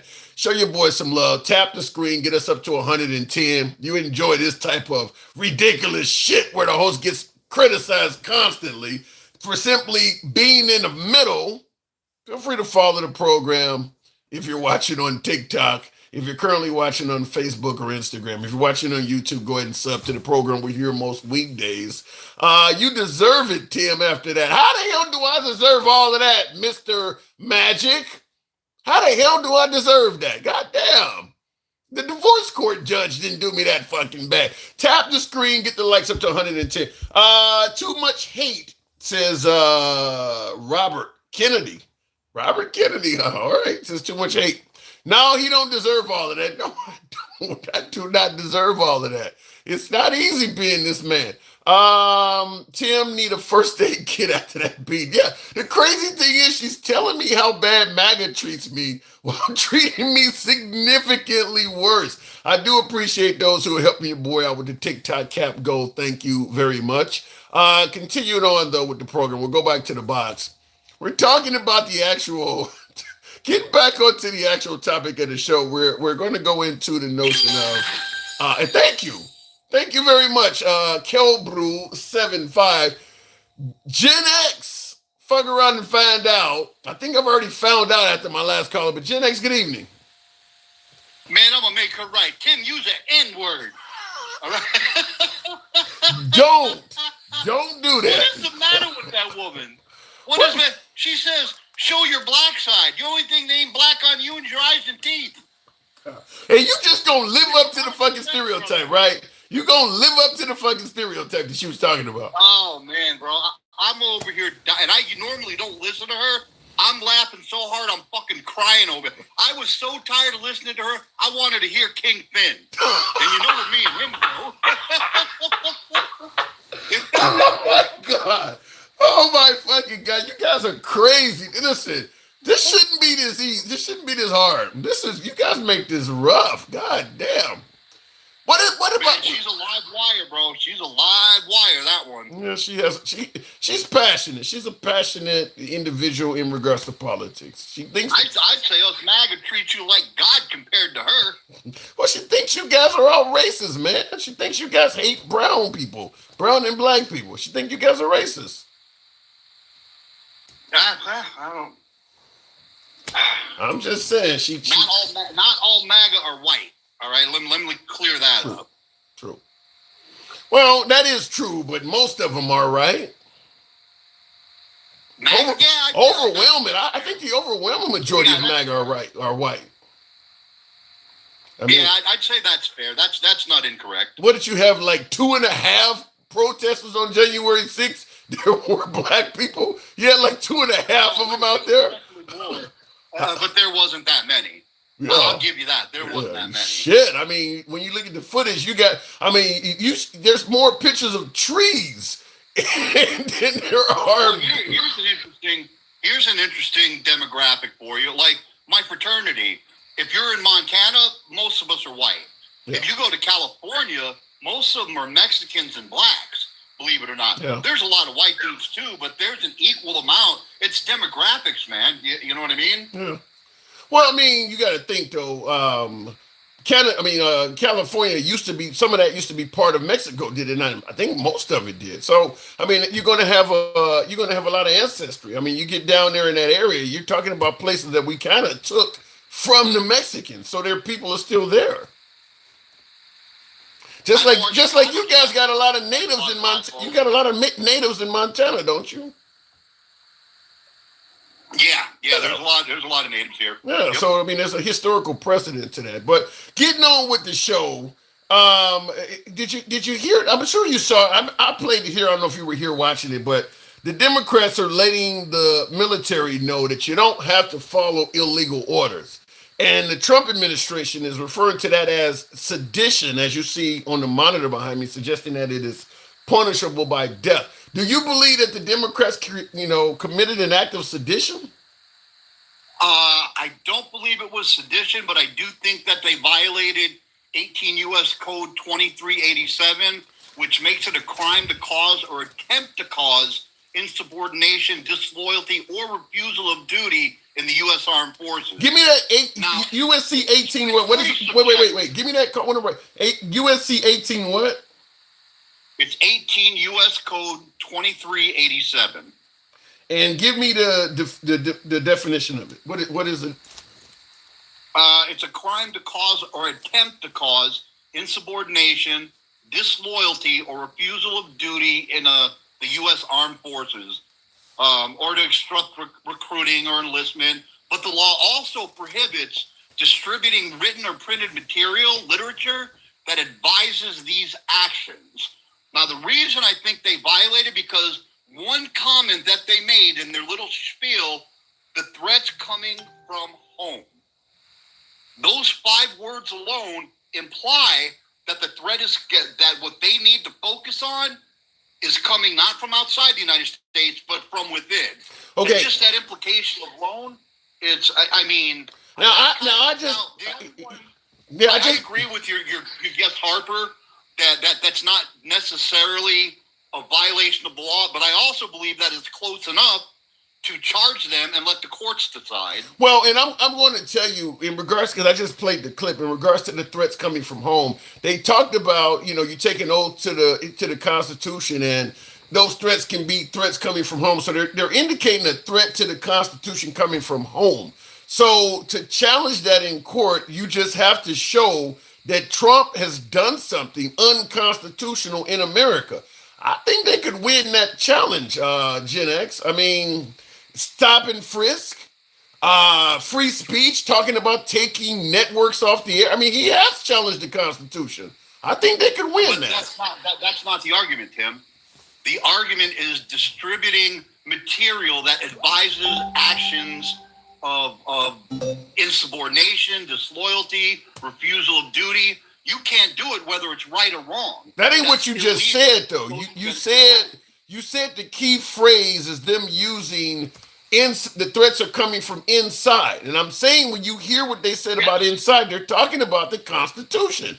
The threats to the Constitution are coming from inside. If you can show Trump challenging the Constitution, he's an insider, obviously, because he's changing the Constitution, many would say, or doing things that are unconstitutional, many would say, to American people. So he would be the inside threat. Now, I'm not a lawyer, so I don't know the legality behind that. My argument to you, or my counter to you, would be that what they're saying is that they violated this 18 U.S. Code 2387, which technically, arguably, they did. Why ever they did it is why ever they did it. Whether there's merit behind their attempts to cause insubordination or disloyalty, I think that's a separate issue. Well, I mean, you have to cause or attempt to cause insubordination. They're attempting to cause insubordination. But here's the problem, Gen X, is that I believe what these folks in this video state, I believe there is written material that says the same thing. I think once you join the military, I think there are classes where they tell them you don't have to follow illegal orders. My guess is this, you can look through the military, and my guess is you can look through the military and find writings that say exactly what they're saying. Exactly, and I don't disagree with that. But now they should not try to influence. Those decisions should be made by our servicemen and women. They are briefed on this. They are reminded this several times a year, I believe. I don't know. I was never in the military, but I believe that that's a normal thing for them to be reminded of this. I trust my military enough to know what's illegal and what's not illegal. To have an outside entity try to influence them to maybe second guess their own thinking, that's where the problem is. Yeah, but the issue is if they just simply pick up a manual or something that tells the service personnel you don't have to follow illegal orders, and they just make a commercial saying the same thing on TV, how is that illegal or wrong? If these people are already being told this, and all we doing is making a commercial to make sure they don't forget it and reading the same thing they already know, how is that any different? I don't know how it's different. I don't know why it's a law, but the law prohibits distributing material that advises these actions and specifies penalties of up to it's 8 years or 10 years. I don't remember what it is. Yeah, I don't know unless they actually said something that's different than what they're already being taught. I don't see how you get this. I mean, otherwise the manuals are telling them things that would promote insubordination. They're told you don't follow illegal orders before this commercial was already made. So all these people are doing, in my opinion, is just repeating what they're already being told. Like I said, to me, it would be a challenging case to get insubordination off of. I agree. We're on the same page here. We take an oath to the Constitution. I'm a little hungry. Takesha, baby, would you make me a sandwich? Oh my Thank you. God! All right, Gen X. I gotta kick the hornet's nest, man. I gotta kick the hornet's nest. You took it a lot easier on me than my last caller. But before I let you go, I want you to hear this clip. This is before what we heard today, coming from an actual military general. You may have heard this a few months ago. We don't take an oath to a tribe. We don't take an oath to a religion. We don't take an oath to a king or a queen or to a tyrant or a dictator. And we don't take an oath to a wannabe dictator. We don't take an oath to an individual. We take an oath to the Constitution, and we take an oath to the idea that as America, and we're willing to die to protect it. Every soldier, sailor, airman, Marine, Guardian, and Coast Guardsman, each of us commits our very life to protect and defend that document, regardless of personal price. Is there any difference between what he's saying? Because you could easily say that he's saying the same thing. You know, I mean, when he say you don't take an oath to a king, everybody knows he's talking about Trump. Everybody knows that. So people could suggest that he is promoting insubordination from the commander-in-chief. I mean, would you not get him on the same hook for the same U.S. code you're talking about? Two things. Number one, he never once mentioned Trump. He's not. Let me ask you a question. Is that man a liberal or a Democrat or a Republican? Do you know? No, you don't know. By the way, they didn't mention Trump in the other video that was made today either. They don't mention Trump either. Okay, what's the difference? All of the other ones that didn't mention Trump are all liberals. We don't know what this man is. That's point number one, and that's kind of irrelevant. Number two, he's a high-ranking official in the military, and as Harper said earlier, they're reminded every year by the top of the chain of command that fact. You know what I mean? But by the way, the people that when you say he's a high-ranking official, all of them folks in that commercial are either in our government or they were ranking officials in the military as well. They're not generals, but they all have held rank. Most of them folks have been in the CIA or in the military, and now they're in politics. Only one was in the Navy. Only one of them was in the Navy, and the lady, forget her name, she was in the CIA. Okay. None of the other ones had backgrounds like that. General, I think isn't John Kelly in that video? He was an astronaut. He was in the military, I believe. Military's not. NASA's not military. So he never served in the military. Okay, all right. Like I said, I believe he was in the military, though. You could be right. I don't know. And I'm not going to bet a body part on it because I don't know. That'd be a foolish bet. All right. So do you? Especially if Gangsta Grandma's choosing a body part. That woman's vicious. Yeah, the unconfronted. So in other words, you don't agree with President Trump talking about hanging people and folks being put to death then? No. Not for that. Not for what they did. I do believe in treason being punishable by death as it is written, but I don't think that, and I said treason in your chat and this and that. I don't think what they did was treason. I do think that what they did was a violation of the code we talked about. Well, then, based on what you're saying, that you believe Trump went overboard by talking about putting people to death, you're kind of defending their claim about the threats to the Constitution being inside the House. You got the president talking about wrongfully executing people. I mean, that's kind of defending what they said. There's no constitutional provision. No. You're putting words in my mouth.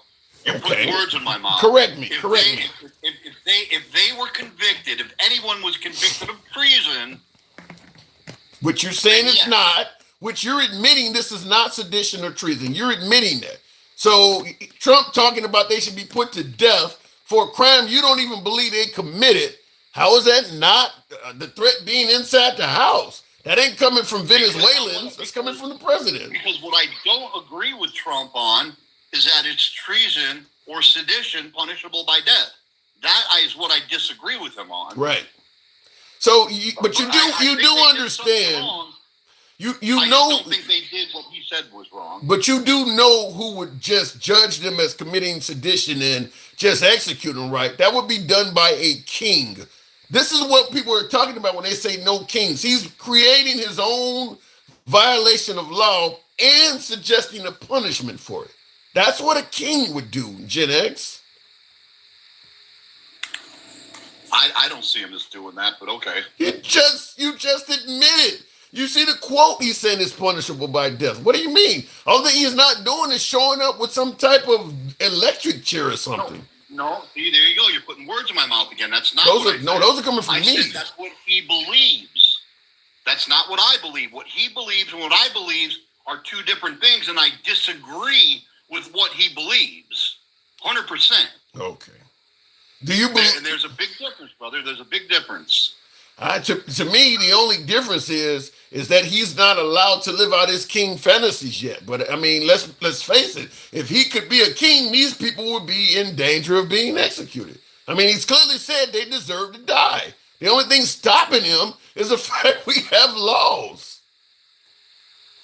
And he probably does believe they deserve to die. And he has a right to believe what he believes. That's not for me to decide. I disagree with that. I don't think they deserve to die, but I do think they're guilty of violating 18 U.S. Code 2387.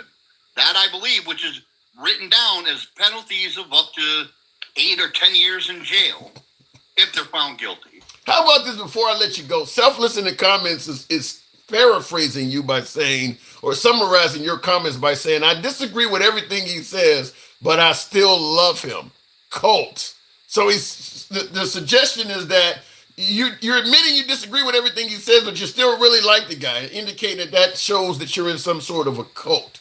Your take. Well, that's another liberal thing to say, well, he says he disagrees with everything. No, I never said I disagree with everything he says. I disagree with that particular issue, but I agree with most of what Trump's doing. Blowing up the boat. You know, one of those watercraft that he blew up was a fucking submarine? Who the fuck goes out to a cruise on a submarine? Come on, really? I hear what you're saying, but is it wrong, Gen X, to ask for at least a little bit of evidence? Let us know who you're killing. Can you show us evidence that they were from Venezuela as opposed to Peru or Colombia somewhere? Can you show us proof that they were coming to America and not maybe delivering the drugs to Guatemala? I mean, is it wrong to ask for some evidence? I mean, he's providing nothing. No, it's not. You're right. It's not wrong to ask. However, if they're doing these actions, that means there's an open investigation. Within that investigation, there could be undercovers or snitches or someone feeding them information that would be in that documentation that they don't, and then they go and they kill their snitches. Now they don't know when these boats are coming, where they're going.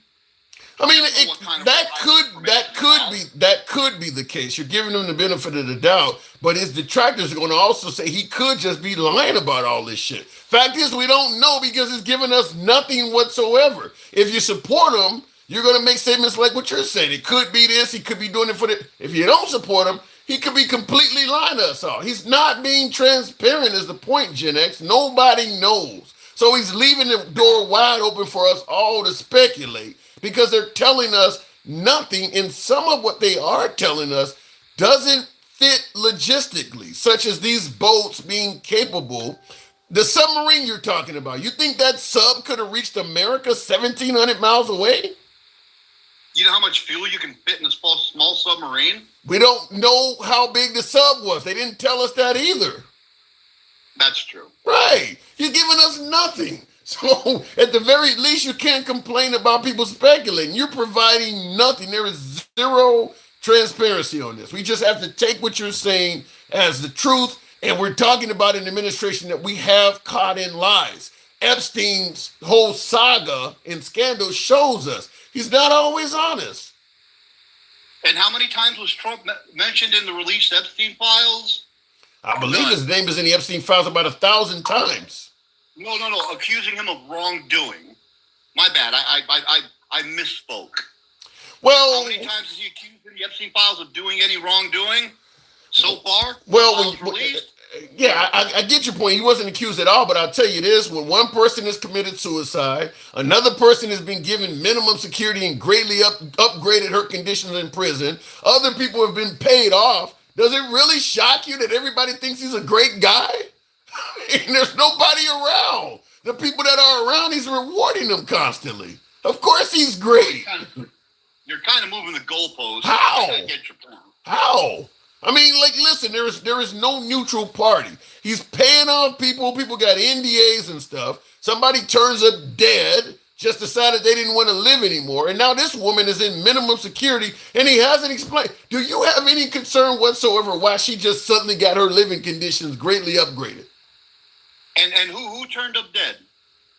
You mean the girl that worked at Mar-a-Lago that said in a like I forget a 200 or 300 page deposition? Yeah. perhaps the one that was scared to tell the truth. Yeah, perhaps the one that was that she only felt safe when he was around. Yeah, perhaps the one that was so scared to tell the truth that she took her own life because she hated living with an awful secret. Perhaps, yeah, her. You're reaching. So are you. Talking about the boats might be confidential. You're doing that too. You're just doing it off the coast of Venezuela. I got to move it on, Gen X. Appreciate it. Hey, pleasure talking to you, brother. I'll talk to you again soon. Keep it real. Thank you. Strong, my friend. My door's always open to you. Good talk. Moving on with the program. Then why not arrest them if they have intelligence and proof of a crime?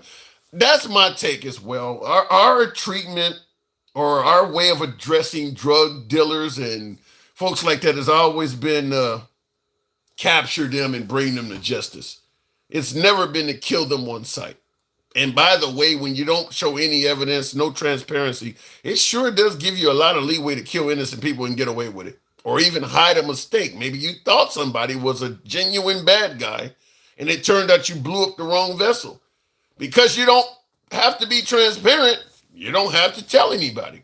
So you don't have to worry about being held accountable. There are real, actual drug raids in America all the time where they raid the wrong house, or they go overboard here, or they make a mistake there. Well, when you don't have to be transparent, you don't have to admit it anymore. You don't have to be accountable.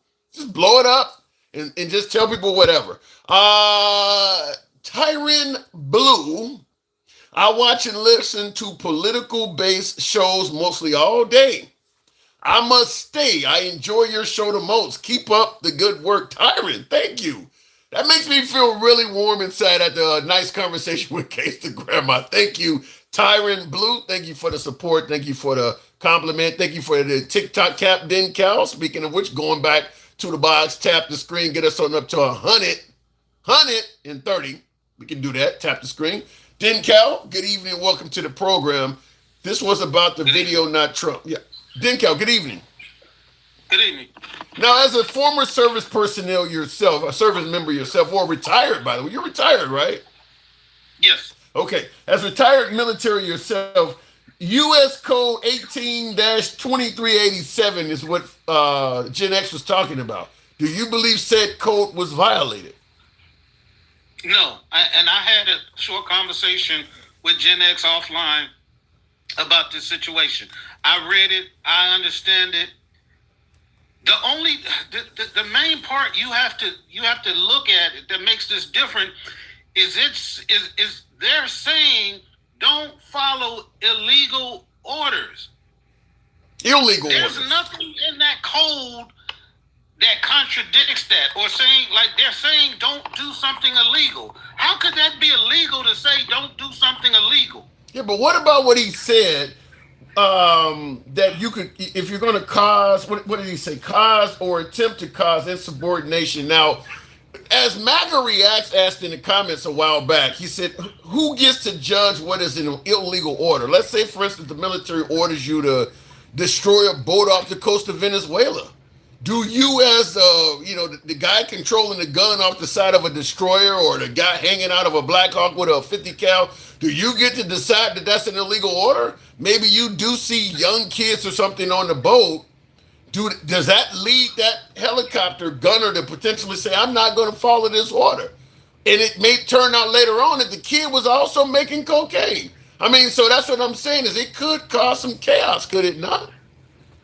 I mean, it could, but that's like saying that you should never ever question the authority in the military, and that's not feasible. Yeah, but you can't question under that scenario. Okay, you got a boat in the middle of open water doing 30, 40 knots, and you're trying to keep up with it with a Black Hawk, and you got a gun in. You don't get to question the order to kill him, do you?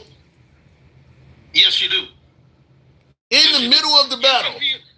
You can be a conscientious disagreement. Now, you don't go all the way on the mission knowing that you're going to attack somebody, and then when it's time to attack them, then you say no. Like, you know what you're going to do when you get ready to, go out for your mission. So, you don't get there standing right there in front of the person that you're supposed to take out and then say, well, no, I don't believe. No. But you've seen how the top person, the top general in the Caribbean stepped down because he disagreed with what they were doing. Yeah, but he gets a lot more inside information on about what's about to happen. But if you're told that we got a bogey out at sea, and you jump on it, you don't know at the time that it may be kids on the boat or whatever. All you know is they've told you a bad guy is out there. You guys are strapped up, put on your equipment, and the helicopter takes off. Once you're hovering over it and you realize do you get to question that order? Yes.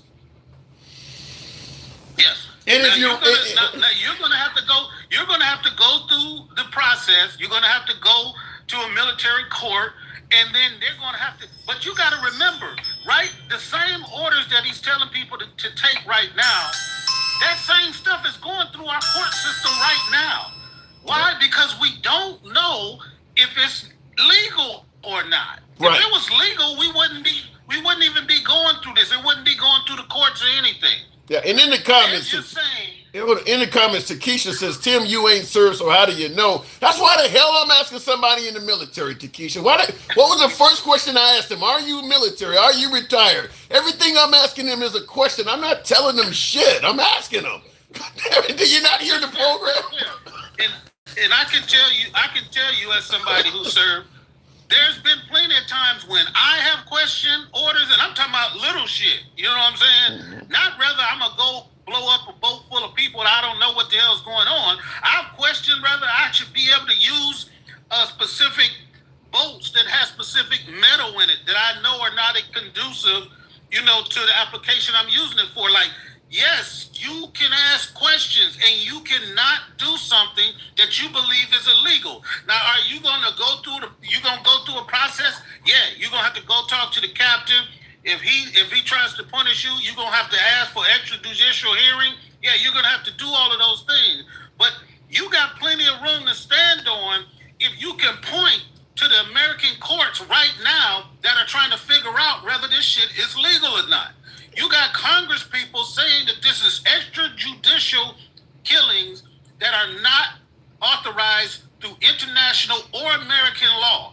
So But here's the problem. Here's what the concern is. What if you're wrong? And I see in the comments, Jermaine says it's called Rules of Engagement. I believe that was a movie, was it not, with John Travolta and something? Rule of Engagement. I think that was a movie. Samuel L. Jackson committed an act, killed a bunch of people, and I believe it was something like that. But Cliff Rodriguez says, as a former military member of 25 years, you do not have to obey illegal orders. I think everybody realizes you don't have to obey illegal orders, but the question I want to ask you is this, Denkel. What if you're wrong?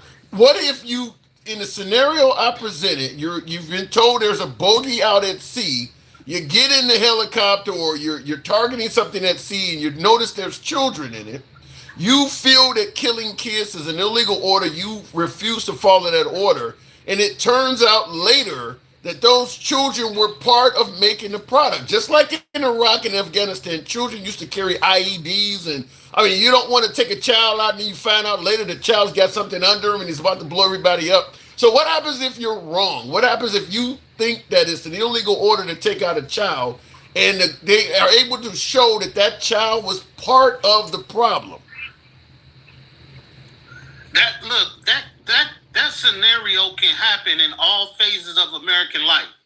You can go to court and a judge can let you off on a technicality, knowing that you are a serial murderer and that you go back out and do it again. But the law is the law. So you can't say, well, I know he did it. So even though I know this is the law and and that we broke it in apprehending him, I'm just going to keep him in jail. Either we follow the rule of law or we don't. We can't have it both ways. If somebody tells me to do something, just like they had the Nuremberg trials over there in Germany, totally different situation, I get it. But at the end of the day, saying that you just did it because you were ordered is not an excuse. But you do see where Gen X pointed out this could cause chaos in that USC 182387. I mean, if you got folks that may look at the people on that boat and think that it is indeed an illegal order, and it turns out this innocent fisherman is one of the biggest drug dealers on the, in South America, and you let him go, and now he's, promoting all kinds of fentanyl all over Florida. I mean, if you're wrong, what happens? Well, first of all, we know, no matter who they are, that selling or transporting illegal narcotics is not a death sentence. What if they're designated as terrorists? You cannot, exactly. But just because you say somebody is a terrorist, you don't know if they are terrorists. You can't just be like, okay, well, I just get to randomly kill people that they point at. Ain't that what we've been? There's a such thing as conscientious dissenter. But isn't that what we did? Isn't that what we did over in the Middle East? I mean, once we designated ISIS or Al Qaeda, if they pointed at somebody and said that person was ISIS or Al Qaeda, a lot of people just took them out. A lot of our service personnel just took the person out, right? And how many people, myself included, are fucking sick that we were sent into some shit blind, knowing that they lied to us and got all of those thousands of people and the hundreds of thousands or millions of other people that we destroyed for somebody's bullshit thing about some damn oil. I get it. Had I been able to go back and do it again, I would not have done it. But I'm saying that if I'm in a situation now, I can dissent because I have a moral understanding and background. I'm not just gonna be like, well, they told me to do it. And the good thing about the military is the moment somebody says I won't do it, it'll be another motherfucker in 2 seconds that'll step up and say I will do it. So that person is not gonna get away in that boat because I dissent. They still gonna get whatever they got. I'm saying they're telling people, follow your conscience and your understanding of the law. You're going to have to go through a legal process if you decide to do it. They're not just saying walk away and just say you ain't doing shit, because that's not how it works. But I think our conversation kind of makes the point that Gen X was saying, is this can cause chaos. Just between how you and I are talking, I can see where this could lead to some... It won't stop a mission from being accomplished because one person, 10 people, or whatever dissent. If that's the case, then I guess the general who walked away because of his conscience, he's causing a disturbance too, right? Well, he resigned. He wasn't told to do something and refused to do it. He just resigned because he probably was part of a few of the early ones. And it's like, damn, y'all gonna continue doing this shit. I questioned the first few of them, and you making it clear. No, I believe he resigned because he realized the writing is on the wall. They're not gonna stop doing this. So, well, they never consulted with him. My understanding is he was in charge of that whole theater, but they started doing exercises in his theater without telling him. And once he questioned it, and they said they was gonna keep doing it, he walked away. Well, you can expect it once if there's a Democrat that's put in control in the next 15 years, probably you can expect to see that dude testifying before Congress. They're gonna come and find him.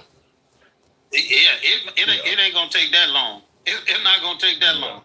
And you see what we had, and I know you thought he was wrong for it, and I'm sure most of MAGA, when we saw General Milley get up there and say, we follow the Constitution, not a person. And if this person decides, because we know it came from Hexelf and by that through Trump, that they just decided no legal explanation, in offense to all international laws and everything. They just decided to start doing it. Yes, I would say question it if you participating in it. Here's what I don't understand though. I don't think they can be held accountable, but I kind of wonder why not. When it comes to Congress, why would you let him just like, you guys have a duty to determine whether we are at war or not. Okay, if you support what Trump is doing, then put a bill for whatever the hell you got to do. Vote that what he's doing is right, but to just stand by and do nothing, that doesn't make any sense. They have just given away all of their powers of oversight into the executive branch. They've said no matter what tariffs, all of that. We got the courts now trying to decide. No, he has to give you guys that power back. And they like hands off. They ain't said a word. Ain't nobody said we're supposed to have the power of the purse. He taking money and sending it everywhere. He just decided, every air traffic controller, we just gonna give them $10,000 who stayed on the job. They asked them where the money gonna come from. I don't get that. Like you guys, there's certain things that they can only do with your permission, even if you agree with him. Just rubber stamp this shit so some people are not held accountable later on. You can't just let this guy do. I mean, he's declaring wars and blowing up shit, giving out money as you're pointing out. He ain't even asking you guys, and y'all ain't saying nothing. Like, this is your job. So I don't get that. They know he's old. He's not going to be around forever, and they want to continue being around after he's gone. So they abdicate all of their authority. They let him do whatever he wants, as long as it's not hurting them in their political goals, because a lot of stuff is hurting their constituents, the people that they represent. They don't give a shit. But they could do all of that, but also cover their ass from future. Listen, they could go to somebody like Mike Johnson could tell President Trump, "I'm not here to disrespect you. I'm gonna let you do just to cover everybody's ass. How about just letting us, officially pass it?" So that when you do it, it looks like it's coming from us. I mean, Mike Johnson could have that conversation with Trump in private, because if we just let you do shit, unfortunately, some of us are going to have to answer that one day. So to save us the trouble with dealing with that, let us pass what you want. Just contact me and I'll talk to the boys. We'll get what you need passed. But don't just do it. Let's do a quick thought experiment. You be Mike Johnson and I'll be Trump. Oh, go ahead. Fuck. Yes, sir? Oh yeah, you wanted to talk to me something about sending this stuff to Congress. What's up, Mike? What you want to talk to me about? Yeah, sir, I'm a bit concerned. Listen, you got a lot of supporters here in the build here in. Yeah, I do. Yeah, my supporters. I got the most ever. By the way. Sir, you are the best that's ever done the job, sir. And I would like to ask you something. I know that I don't want this to be above me. I don't want to show any disrespect to you whatsoever. You've done a great job, but I'm. If it's about your job, you're safe for now. Thank you. You're safe. You've been doing the perfect job. You've been following all the directions. So okay. And I want to continue. I'm kind of busy right now, but what do you got? I want to continue serving you that way, sir. I would like to know if we could just when you're doing some of these larger courses of action, can we make sure Congress, because I already got the boys online, but can we pass it officially so that there's no problem in the future going forward? So we'll let you. It's you, sir. Why would I do that? Why would I do that when I can just do it anyway? Like you make no sense, Mike. You're wasting my time. Everybody knows who's calling the shots. Okay. You don't need Congress to approve anything. I got your back. If somebody says something to you, just call me. Well, unfortunately, sir, there will come a time when you're no longer able to say that. So we want to make sure we're covered during those times as well. No, don't worry about that. I got a pardon set up for everybody. Don't worry about none of that stuff. I got everything under control. Could you send us a? I gotta get out of here because you're not making a lot of sense. And just go make sure you do what I told you to do. Could you send us a rough draft of that pardon? There you go. That's the conversation. Because I know it's going to be over with. Listen, I tried. I would go back and tell them, look, I tried. Maybe some of you guys need to come and show. I don't know. That would be a bad conversation, though. He's probably having that conversation with the other people. Like, listen, I tried to talk to him. He won't listen. Yeah. You know that these are all educated people. A lot of them are lawyers and stuff. They know the shit he's doing is wrong. Yeah. But they will get up there in front of the TV and be like, well, and they will make up some shit, just like MAGA Reacts and Gen X. Just make up some shit. I don't know. I think Gen X presented an interesting example by using that code. Too. I get what you're saying. No, I'm not buying it. Not at all. I'm not buying it. He used some shit that said incite. It may incite some shit. Like, is that in the code?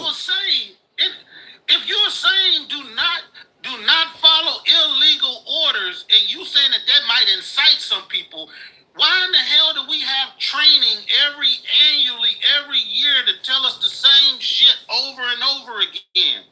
Why? Because you need to remember. That's why we have annual training. We have sexual assault training. We have all these different kinds of trainings that we keep having. Why? Because you need to remind people. If the way he was saying it, they could just tell us some shit once and we'd never have annual training because we know what's right or wrong. Yeah. No. Just reminding people that if you believe it's an unlawful order, then you need to do something different. And all of the JAG officers now are all talking about how all of these people are coming to them, getting legal advice for them about this shit. All from the National Guard, the people doing these bombings, they're going seeking out legal advice. And they're saying that they need some of this stuff to be in writing so they don't get in trouble. Because just like I said with Nuremberg, just saying I followed orders. I was given an order is not an excuse when you're talking about people's lives. Do you think that'll end up relating also to ICE? Because obviously they're very busy. Yes. That's what they said. A lot of people, because they're bringing in federal officers. They're bringing in all of these. They're federalizing these people that they bring into ICE. It's basically like a dude off the street coming in there saying, look, I want a job. They're giving them $50,000 sign-up bonus. They're giving them 2 weeks of training, and then they sending their ass out there to go snatch people with masks on and shit and unmarked cars and go to schools and they're using IRS. I gotta tell you, 50 grand is a hell of an incentive. I tell you that much for the average American. That's huge. I told my nephew who was looking for a job, I'm like, shit. Hey, get in there and get your bonus or whatever, but you got a conscience. If you think they're trying to make you go arrest a damn grandma who, coming home from church and shit, like, you got to decide what's that's right or wrong. Majority of who they're getting are people like that, because those are easy people to find. Most of the people they're getting are not rapists and murderers. They're getting people like grandma, because grandma been living at the same damn address for the last 20 years. Them are the ones they getting. So you're going to guarantee, there's a guarantee you're going to be getting people like that. Right. And so I just listen to, what was the guy's name? Mexican MAGA, huh? Mexican MAGA and what's the other one? Jeremy. Like, these are not even like, some of them are not even really Americans, naturalized American citizens. They just came here or whatever. They see everything that's going on and they like, we love it. I can't understand it. Well, we love you, Mr. Trump. I gotta move it on then, Cal. That's how it is. Trump is a really big draw. Even a lot of foreigners come to this country and they love Trump. I mean, he's a big draw, man. Appreciate it. And lastly, Mark Kelly was an astronaut, and most astronauts start out in aviation and military service. Yeah, that's what I thought. So him saying that only one or two of them, every last one of them had either high-level CIA or were military members, all of them. All right, appreciate it. Thank you. And I believe they say that in the video. They talk about what they were in addition to just their political office. Cloak 3241. I apologize for the late response or reading, but it says that just because people are trafficking drugs does not allow the military to engage. They are still seen as civilians and are protected by the Geneva Convention, meaning they have a right to a trial. That's a great point, because even if you go to some pretty harsh countries like Thailand or Cambodia that have the death penalty for dealing drugs, you do get a trial. They don't just murder you on the spot. Maybe that may be one of the areas where Trump is going overboard, that even the immunity and stuff like that doesn't protect them. Because I don't know, is there any country on earth that if they catch you carrying drugs, they can kill you on the spot? I don't think that's ever happened before. Publicly. Now, they may be doing all kinds of wild shit behind the scenes or when the cameras aren't around, because I'm certain Israel was doing that in Gaza. But this guy is filming it, declassifying it, and bragging about it. I don't know. Are there any other countries? I see in the comments, MAGA Reacts, you say that. 12MC Adams says, Tim, you lie and so does Trump. What am I lying about? 12 McAdams. What am I lying about? Let me know. Dude, you said executive orders can overrule Congress. Maybe you need to learn about checks. Yeah, anybody saying that the executive orders can override Congress, that is absolutely false. Can anyone name a single man with no body hair who can't grow a beard, who isn't bald? Trump is America's first female president. What are you... You're saying that Trump has no body hair, he can't grow a beard, and he isn't bald. That's a hell of a riddle. I suppose that could happen somehow. I mean, I don't know. I've never heard that before. Trump has more blonde hair dye than Diddy had baby oil. All right. And you're welcome there. Says, thank you for reading my comment. Let me go back to the box. Tap the screen, get the likes on up. We'll go to Takesha Bowie. Good evening, Takesha. Release the full Epstein files, investigate both parties and billionaires, protect and respect victims. I think I agree with that 100% there, sir. Okay, good evening, Takesha. You know what, Tim? I was going to talk about you real bad today. Thank you. Thank you for not doing that. Don't come for me at the comments. But after Grace, the grandma said that you look like uncooked beef roast on crack, I was... Man, I was done. I couldn't even get myself together, Tim. Gangsta Grandma, we have a strained relationship of sorts. I don't know why she's so hard on me. I'm such a nice guy. I don't get it. Stop lying. You laughing that much is triggering your emphysema over there? Listen, check this out.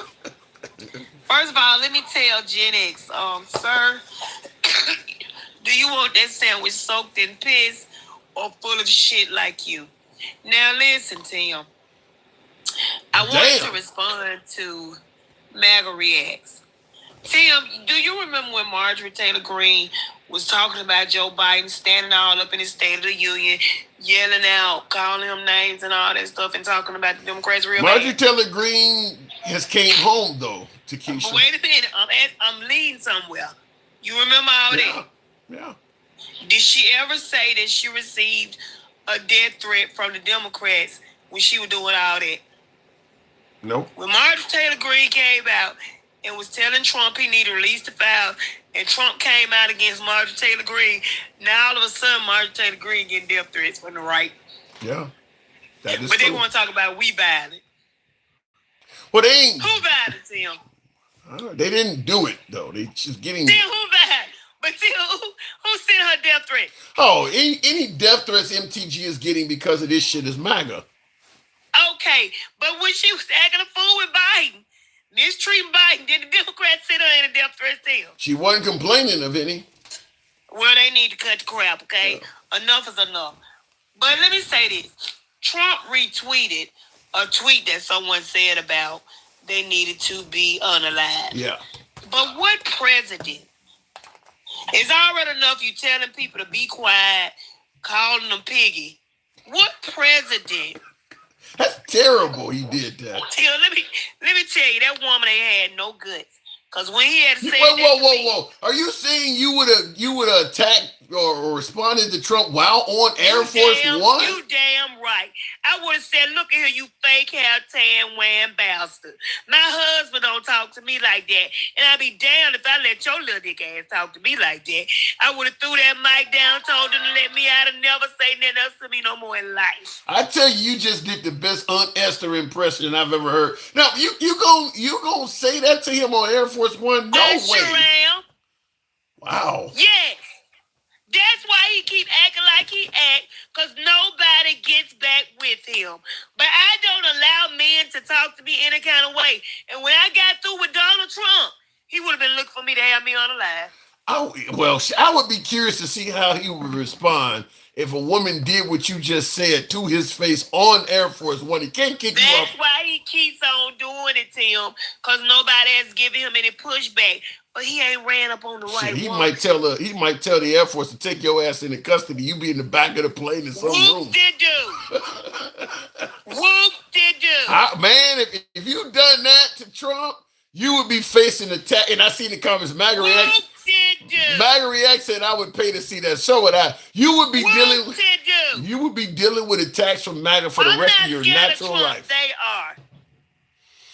I don't know. Trump can't do no more to Kiki than God allows. MK Ultra Instinct wants me to ask you where you work. At Toys of Your Mammy. What? At Toys of Your Mammy. Well, that's where she works there, Ultra Instinct. No, but Toys of Your Mammy. You would be facing death threats from MAGA for the rest of your natural life. So what? I don't know. You don't let no man talk to you like that. Told to call that lady piggy. That's not right. What grown man acts like that? Well, Trump is a child. But let me ask you this, and I do agree that no grown man should do that to a woman like that. But why do you think MAGA is so? I mean, I get MAGA. That's funny, and it's hilarious. They're making videos. MAGA likes that stuff. Why do you think that is? Because they're immature, just like Trump. They are children living in grown people's bodies.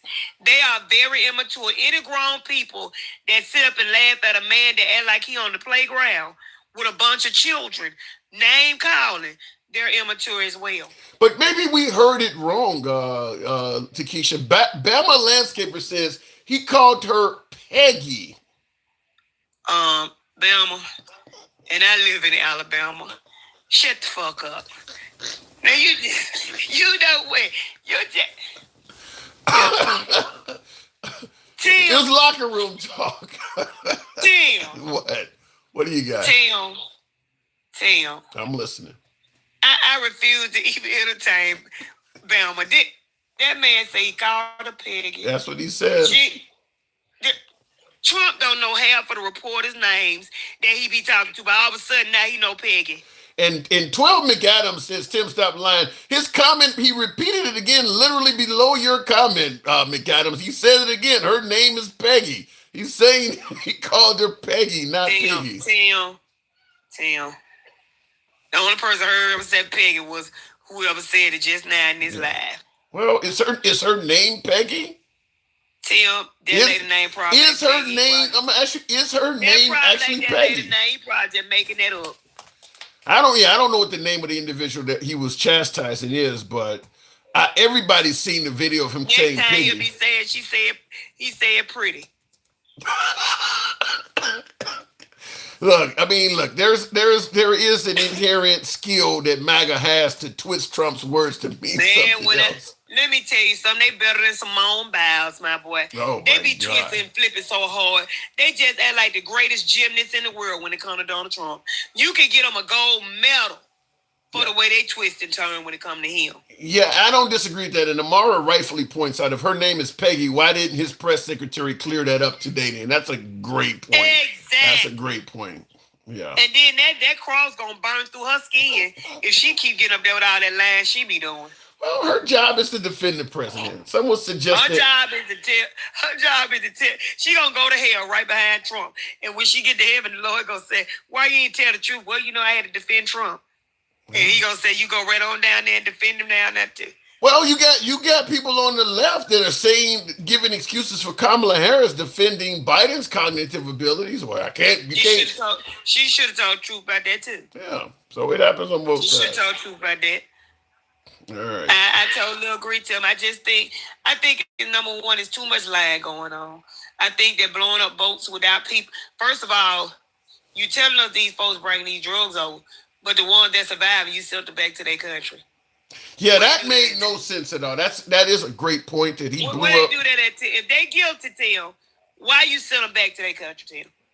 Yeah, I don't have an answer for that. He's lying. Yeah, that doesn't. He's lying. So you too believe that he may just be killing innocent people? Yes. Wow. That man sat up in there and basically told us he didn't believe our intel when he said the prince of the man that he threw that big lavish steak dinner for the other night didn't know nothing about what happened to that man. When our intel already told him that man ordered that hit. But that's kind of what he was doing in the beginning when he was saying that Russia was not attacking in Ukraine. I mean, he's been denying our intel for a long time. So why would you want to be the president? If you ain't going to believe nothing the intel say, if you're going to be doing all this unlawful stuff, Trump, please go away. Well, Just go away. He is making a ton of money, Takesha. And let me tell you something funny. When they were sitting there, and the guy, Trump said, you could just make it $1 trillion. And the guy said, yeah, I'll make it $1 trillion. And I said, so you going to give your entire GDP of your country to the United States? Because that's all y'all just got a GDP of $1 trillion. You going to give your entire GDP over to the United States. They'll tell him anything. It sounds so good to him. He believe it. Now you're repeating it. Ain't he the one that got you a 600% discount on drugs? He ain't got me a damn thing, Tim. Because when I went and got my medicine, it was no cheaper. Stop it. Because I'm not going to use no Trump RX to get no, man, you just want to be so much. So, yeah, Obamacare, now you came out with Trump X. Yeah, you get Trump. Stop it. You get Trump X, you get the Washington Stadium named after Trump. You're going to get Trump highways. It's going to be Trump everywhere. Trump. I mean, that's what he's attempting to do. But Tim, why? He's a great man, according to him. No, it's not. It's pride. It's pride. He got too much. But you know what comes before? What comes before pride? Tim, a great fall comes after pride. I don't know. You think Trump is going to fall? I think Trump is going to finish his term. I mean, look, people don't like him. We can talk about that. You keep thinking that if you want to. Keep thinking it. Yeah, you've been consistent. You don't believe Trump is going to complete his term. No, I don't. And for the people listening, what do you think is going to prevent him from completing his term? I'm telling you, they're going to get rid of him. How? The 25th Amendment. They're going to deem him crazy, incompetent? Yeah, you know what I took today? I went to my neurologist, Tim. Okay. You know what I had to take today? What? A cognitive test. You know what was on it? What? Animals, man, boy, colors. You had to draw a clock. You had to draw a box. You got to draw an animal. You had to count backwards from 100 by 7. You know the stuff that Trump was bragging about on his IQ test. Till that was a cognitive test. They give it to you when you have neurological problems. Counting back from 100 by 7, that could be. I'm trying to think. I know 93. 6, what would be 84? What would be after that? That's an interesting test. Counting backwards from 100 by 7? How'd that do? They probably ain't. Trump probably ain't did half of the stuff on the damn test. Till like that doctor came out and said that man was so healthy, but then you come back the next week, you gotta have an MRI. You know what? I'm not sick of these doctors lying for Trump every time he go to the doctor. I don't believe nothing they say when it comes to Trump, when it comes to his medical.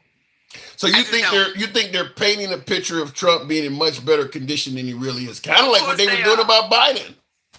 They want to keep their job, don't it? Yeah. What does it say? Angie says Democrats, Charlie Kirk dead, Trump piggy, Democrats, they so immature. So he's saying that he's saying that the Democrats laughing at Charlie Kirk gives them no credibility to suggest that the Republicans are immature. Tim. Sure. Ask the people that's upset about Charlie Kirk how long they knew him. Ask them how long they knew him. I mean, he was well known in conservative circles. Some of them folks didn't know that man till the day he died. Stop. I'm going to admit I didn't know who he was until the day he died. Exactly, they didn't either. I didn't know who he was. They just want something to complain about. They didn't know that man. They can't tell you now school he went to and debated it. I knew of him. I had seen debates, but I could have been trapped in an elevator with Charlie Kirk, and I would not have known. I think you look kind of familiar. Who the hell? I didn't know his name or anything. I didn't know who he was. They didn't either, Tim. Yeah, I didn't know who he was. They just want some selective outrage, and because why is we still talking about Charlie Kirk? Because his wife ain't. Tim. Leave Erica out of this. She's an innocent victim. Tim, when she put her hands and rubbed at JB head and whispered in his ear later tonight, she won't talk about no Charlie Kirk. Check this out, Tim. Oh my God. Look, this lady told me, you should be ashamed. She's just so strong in Christ. That's why she's not grieving. I said, but Jesus cried when Lazarus died, and he knew he was finna get him up. He knew he wasn't even finna leave him dead. So you mean to tell me she's stronger than Jesus? So the human side of Jesus cried when his friend died, even though the spirit of him knew he was finna get him up, and he wasn't finna stay dead. She had nothing to say after that, Tim. Oh man, you pissing off some conservatives with that. You pissing off some good God-fearing Christians out there doing that. Child, please. Yeah, she ain't cried yet. Because the tear don't fall out this side of the eye. She keep wiping. It fall back your nose. She ain't wiped by the nose yet. She just cried and ain't now tear falling. Tear ducts dried in the Saharan desert, Tim. You don't buy that her and JD Vance are going to get together because it doesn't look right. You actually believe he's going to get rid of his wife? Oh, absolutely. Absolutely. Yeah. Wow. If she don't turn Christian, by the time he gets sworn in, she can hit the road, Jack. I don't know. That's a bit. You know how these white Christian conservatives is. If you ain't Christian, you know what they think Christian is. They don't want to be bothered with you. If you ain't what do you mean by what they think Christian is? You know they don't really know, Tim. Ask them to quote a scripture out the Bible. See, they want to put the 10 Commandments in school, but they ain't following none of them. Yeah. They want to put the Bible in school, but they ain't reading it. All they want to do is use the Bible to go against what they don't agree with, Tim, just to hurt people. I'm going to say this and then I'm going to go. I tell people all the time, if you read the Word of God and you go through there and you find out who did Jesus condemn, he never condemned the sinner. He didn't condemn the woman at the well. He didn't condemn the woman caught in the act of adultery. He didn't condemn the woman that asked him to heal her daughter when he told her, we don't deal with dogs. And the lady said, even the dogs get the crumbs that fall from the master's table. He never condemned those people. But he went in church, the temple, and kicked over tables. He told the Pharisees they were vipers. You know why? You've obviously read the book. You didn't hold it upside down. You know why? Because the Christian people pretend to be something they're not. They swear they saved, but their actions don't show it. So he condemned them, just like Sodom and Gomorrah. He didn't destroy Sodom and Gomorrah because of homosexuality. He said one thing. He said, if I can find 10 people that's righteous, I'll spare the city. He went all the way down to 1. He said, if I could find 1 righteous person, I'll spare the city. He had people over there that claim to be Christians. So they let you know they are fake. Because he destroyed the city. Because he couldn't find 1 person that swear they was saved that was there. You are hereby banned from all conservative cookouts this day forward. I got to move it on. I want to go to them because they ain't got no seasoning. All right, Takesha. Appreciate you coming through. Tim. Good. Thank you. By the way, that would be a hell of a what she stated. Sometimes the apps will clip some of your conversations, and I do feature them on YouTube.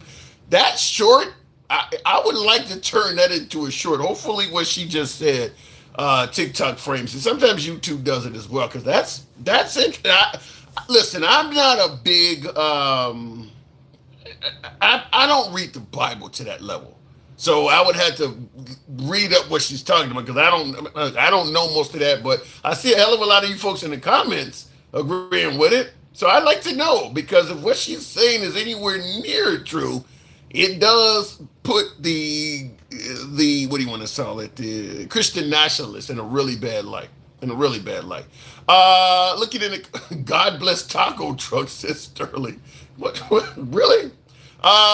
We could have said the same of Kamala. You know nothing about her, but swore she was the best option, and you guys are still making excuses for a woman you knew nada about.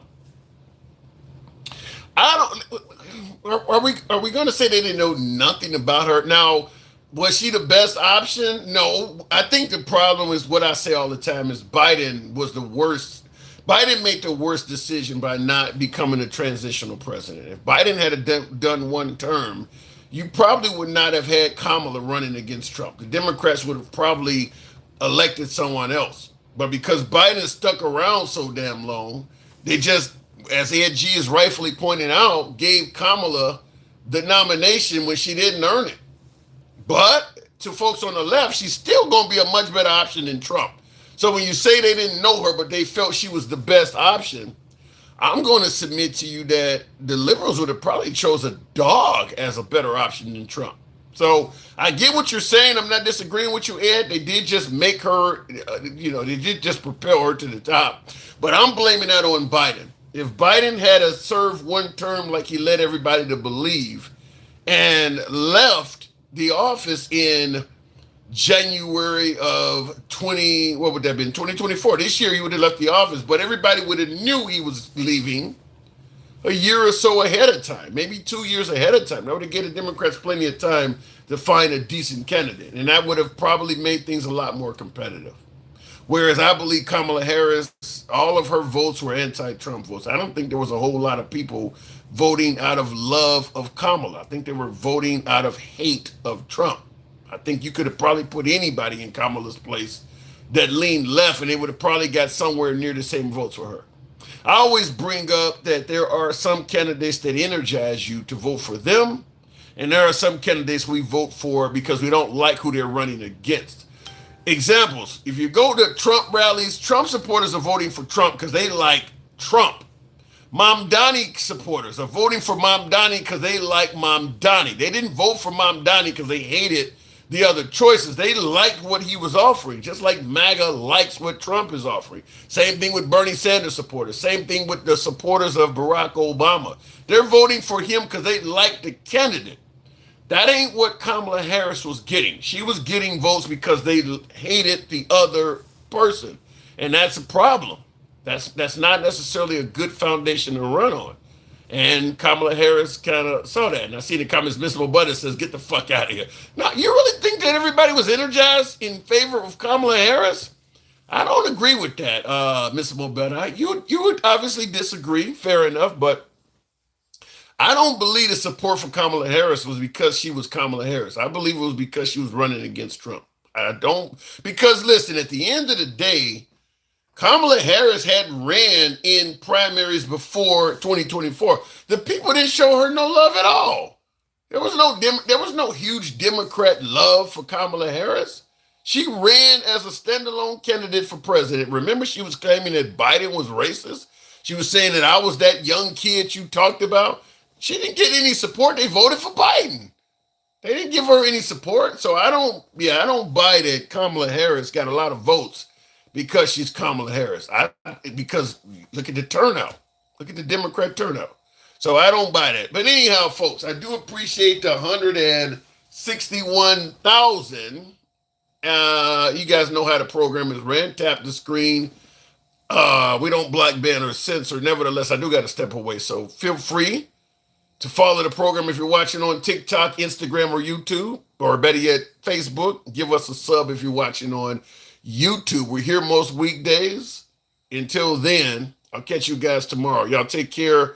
Stay safe. We'll broadcast again tomorrow. Thank you. And thank you folks on YouTube as well. I got to step away. Don't know what I'm doing here though. There we go.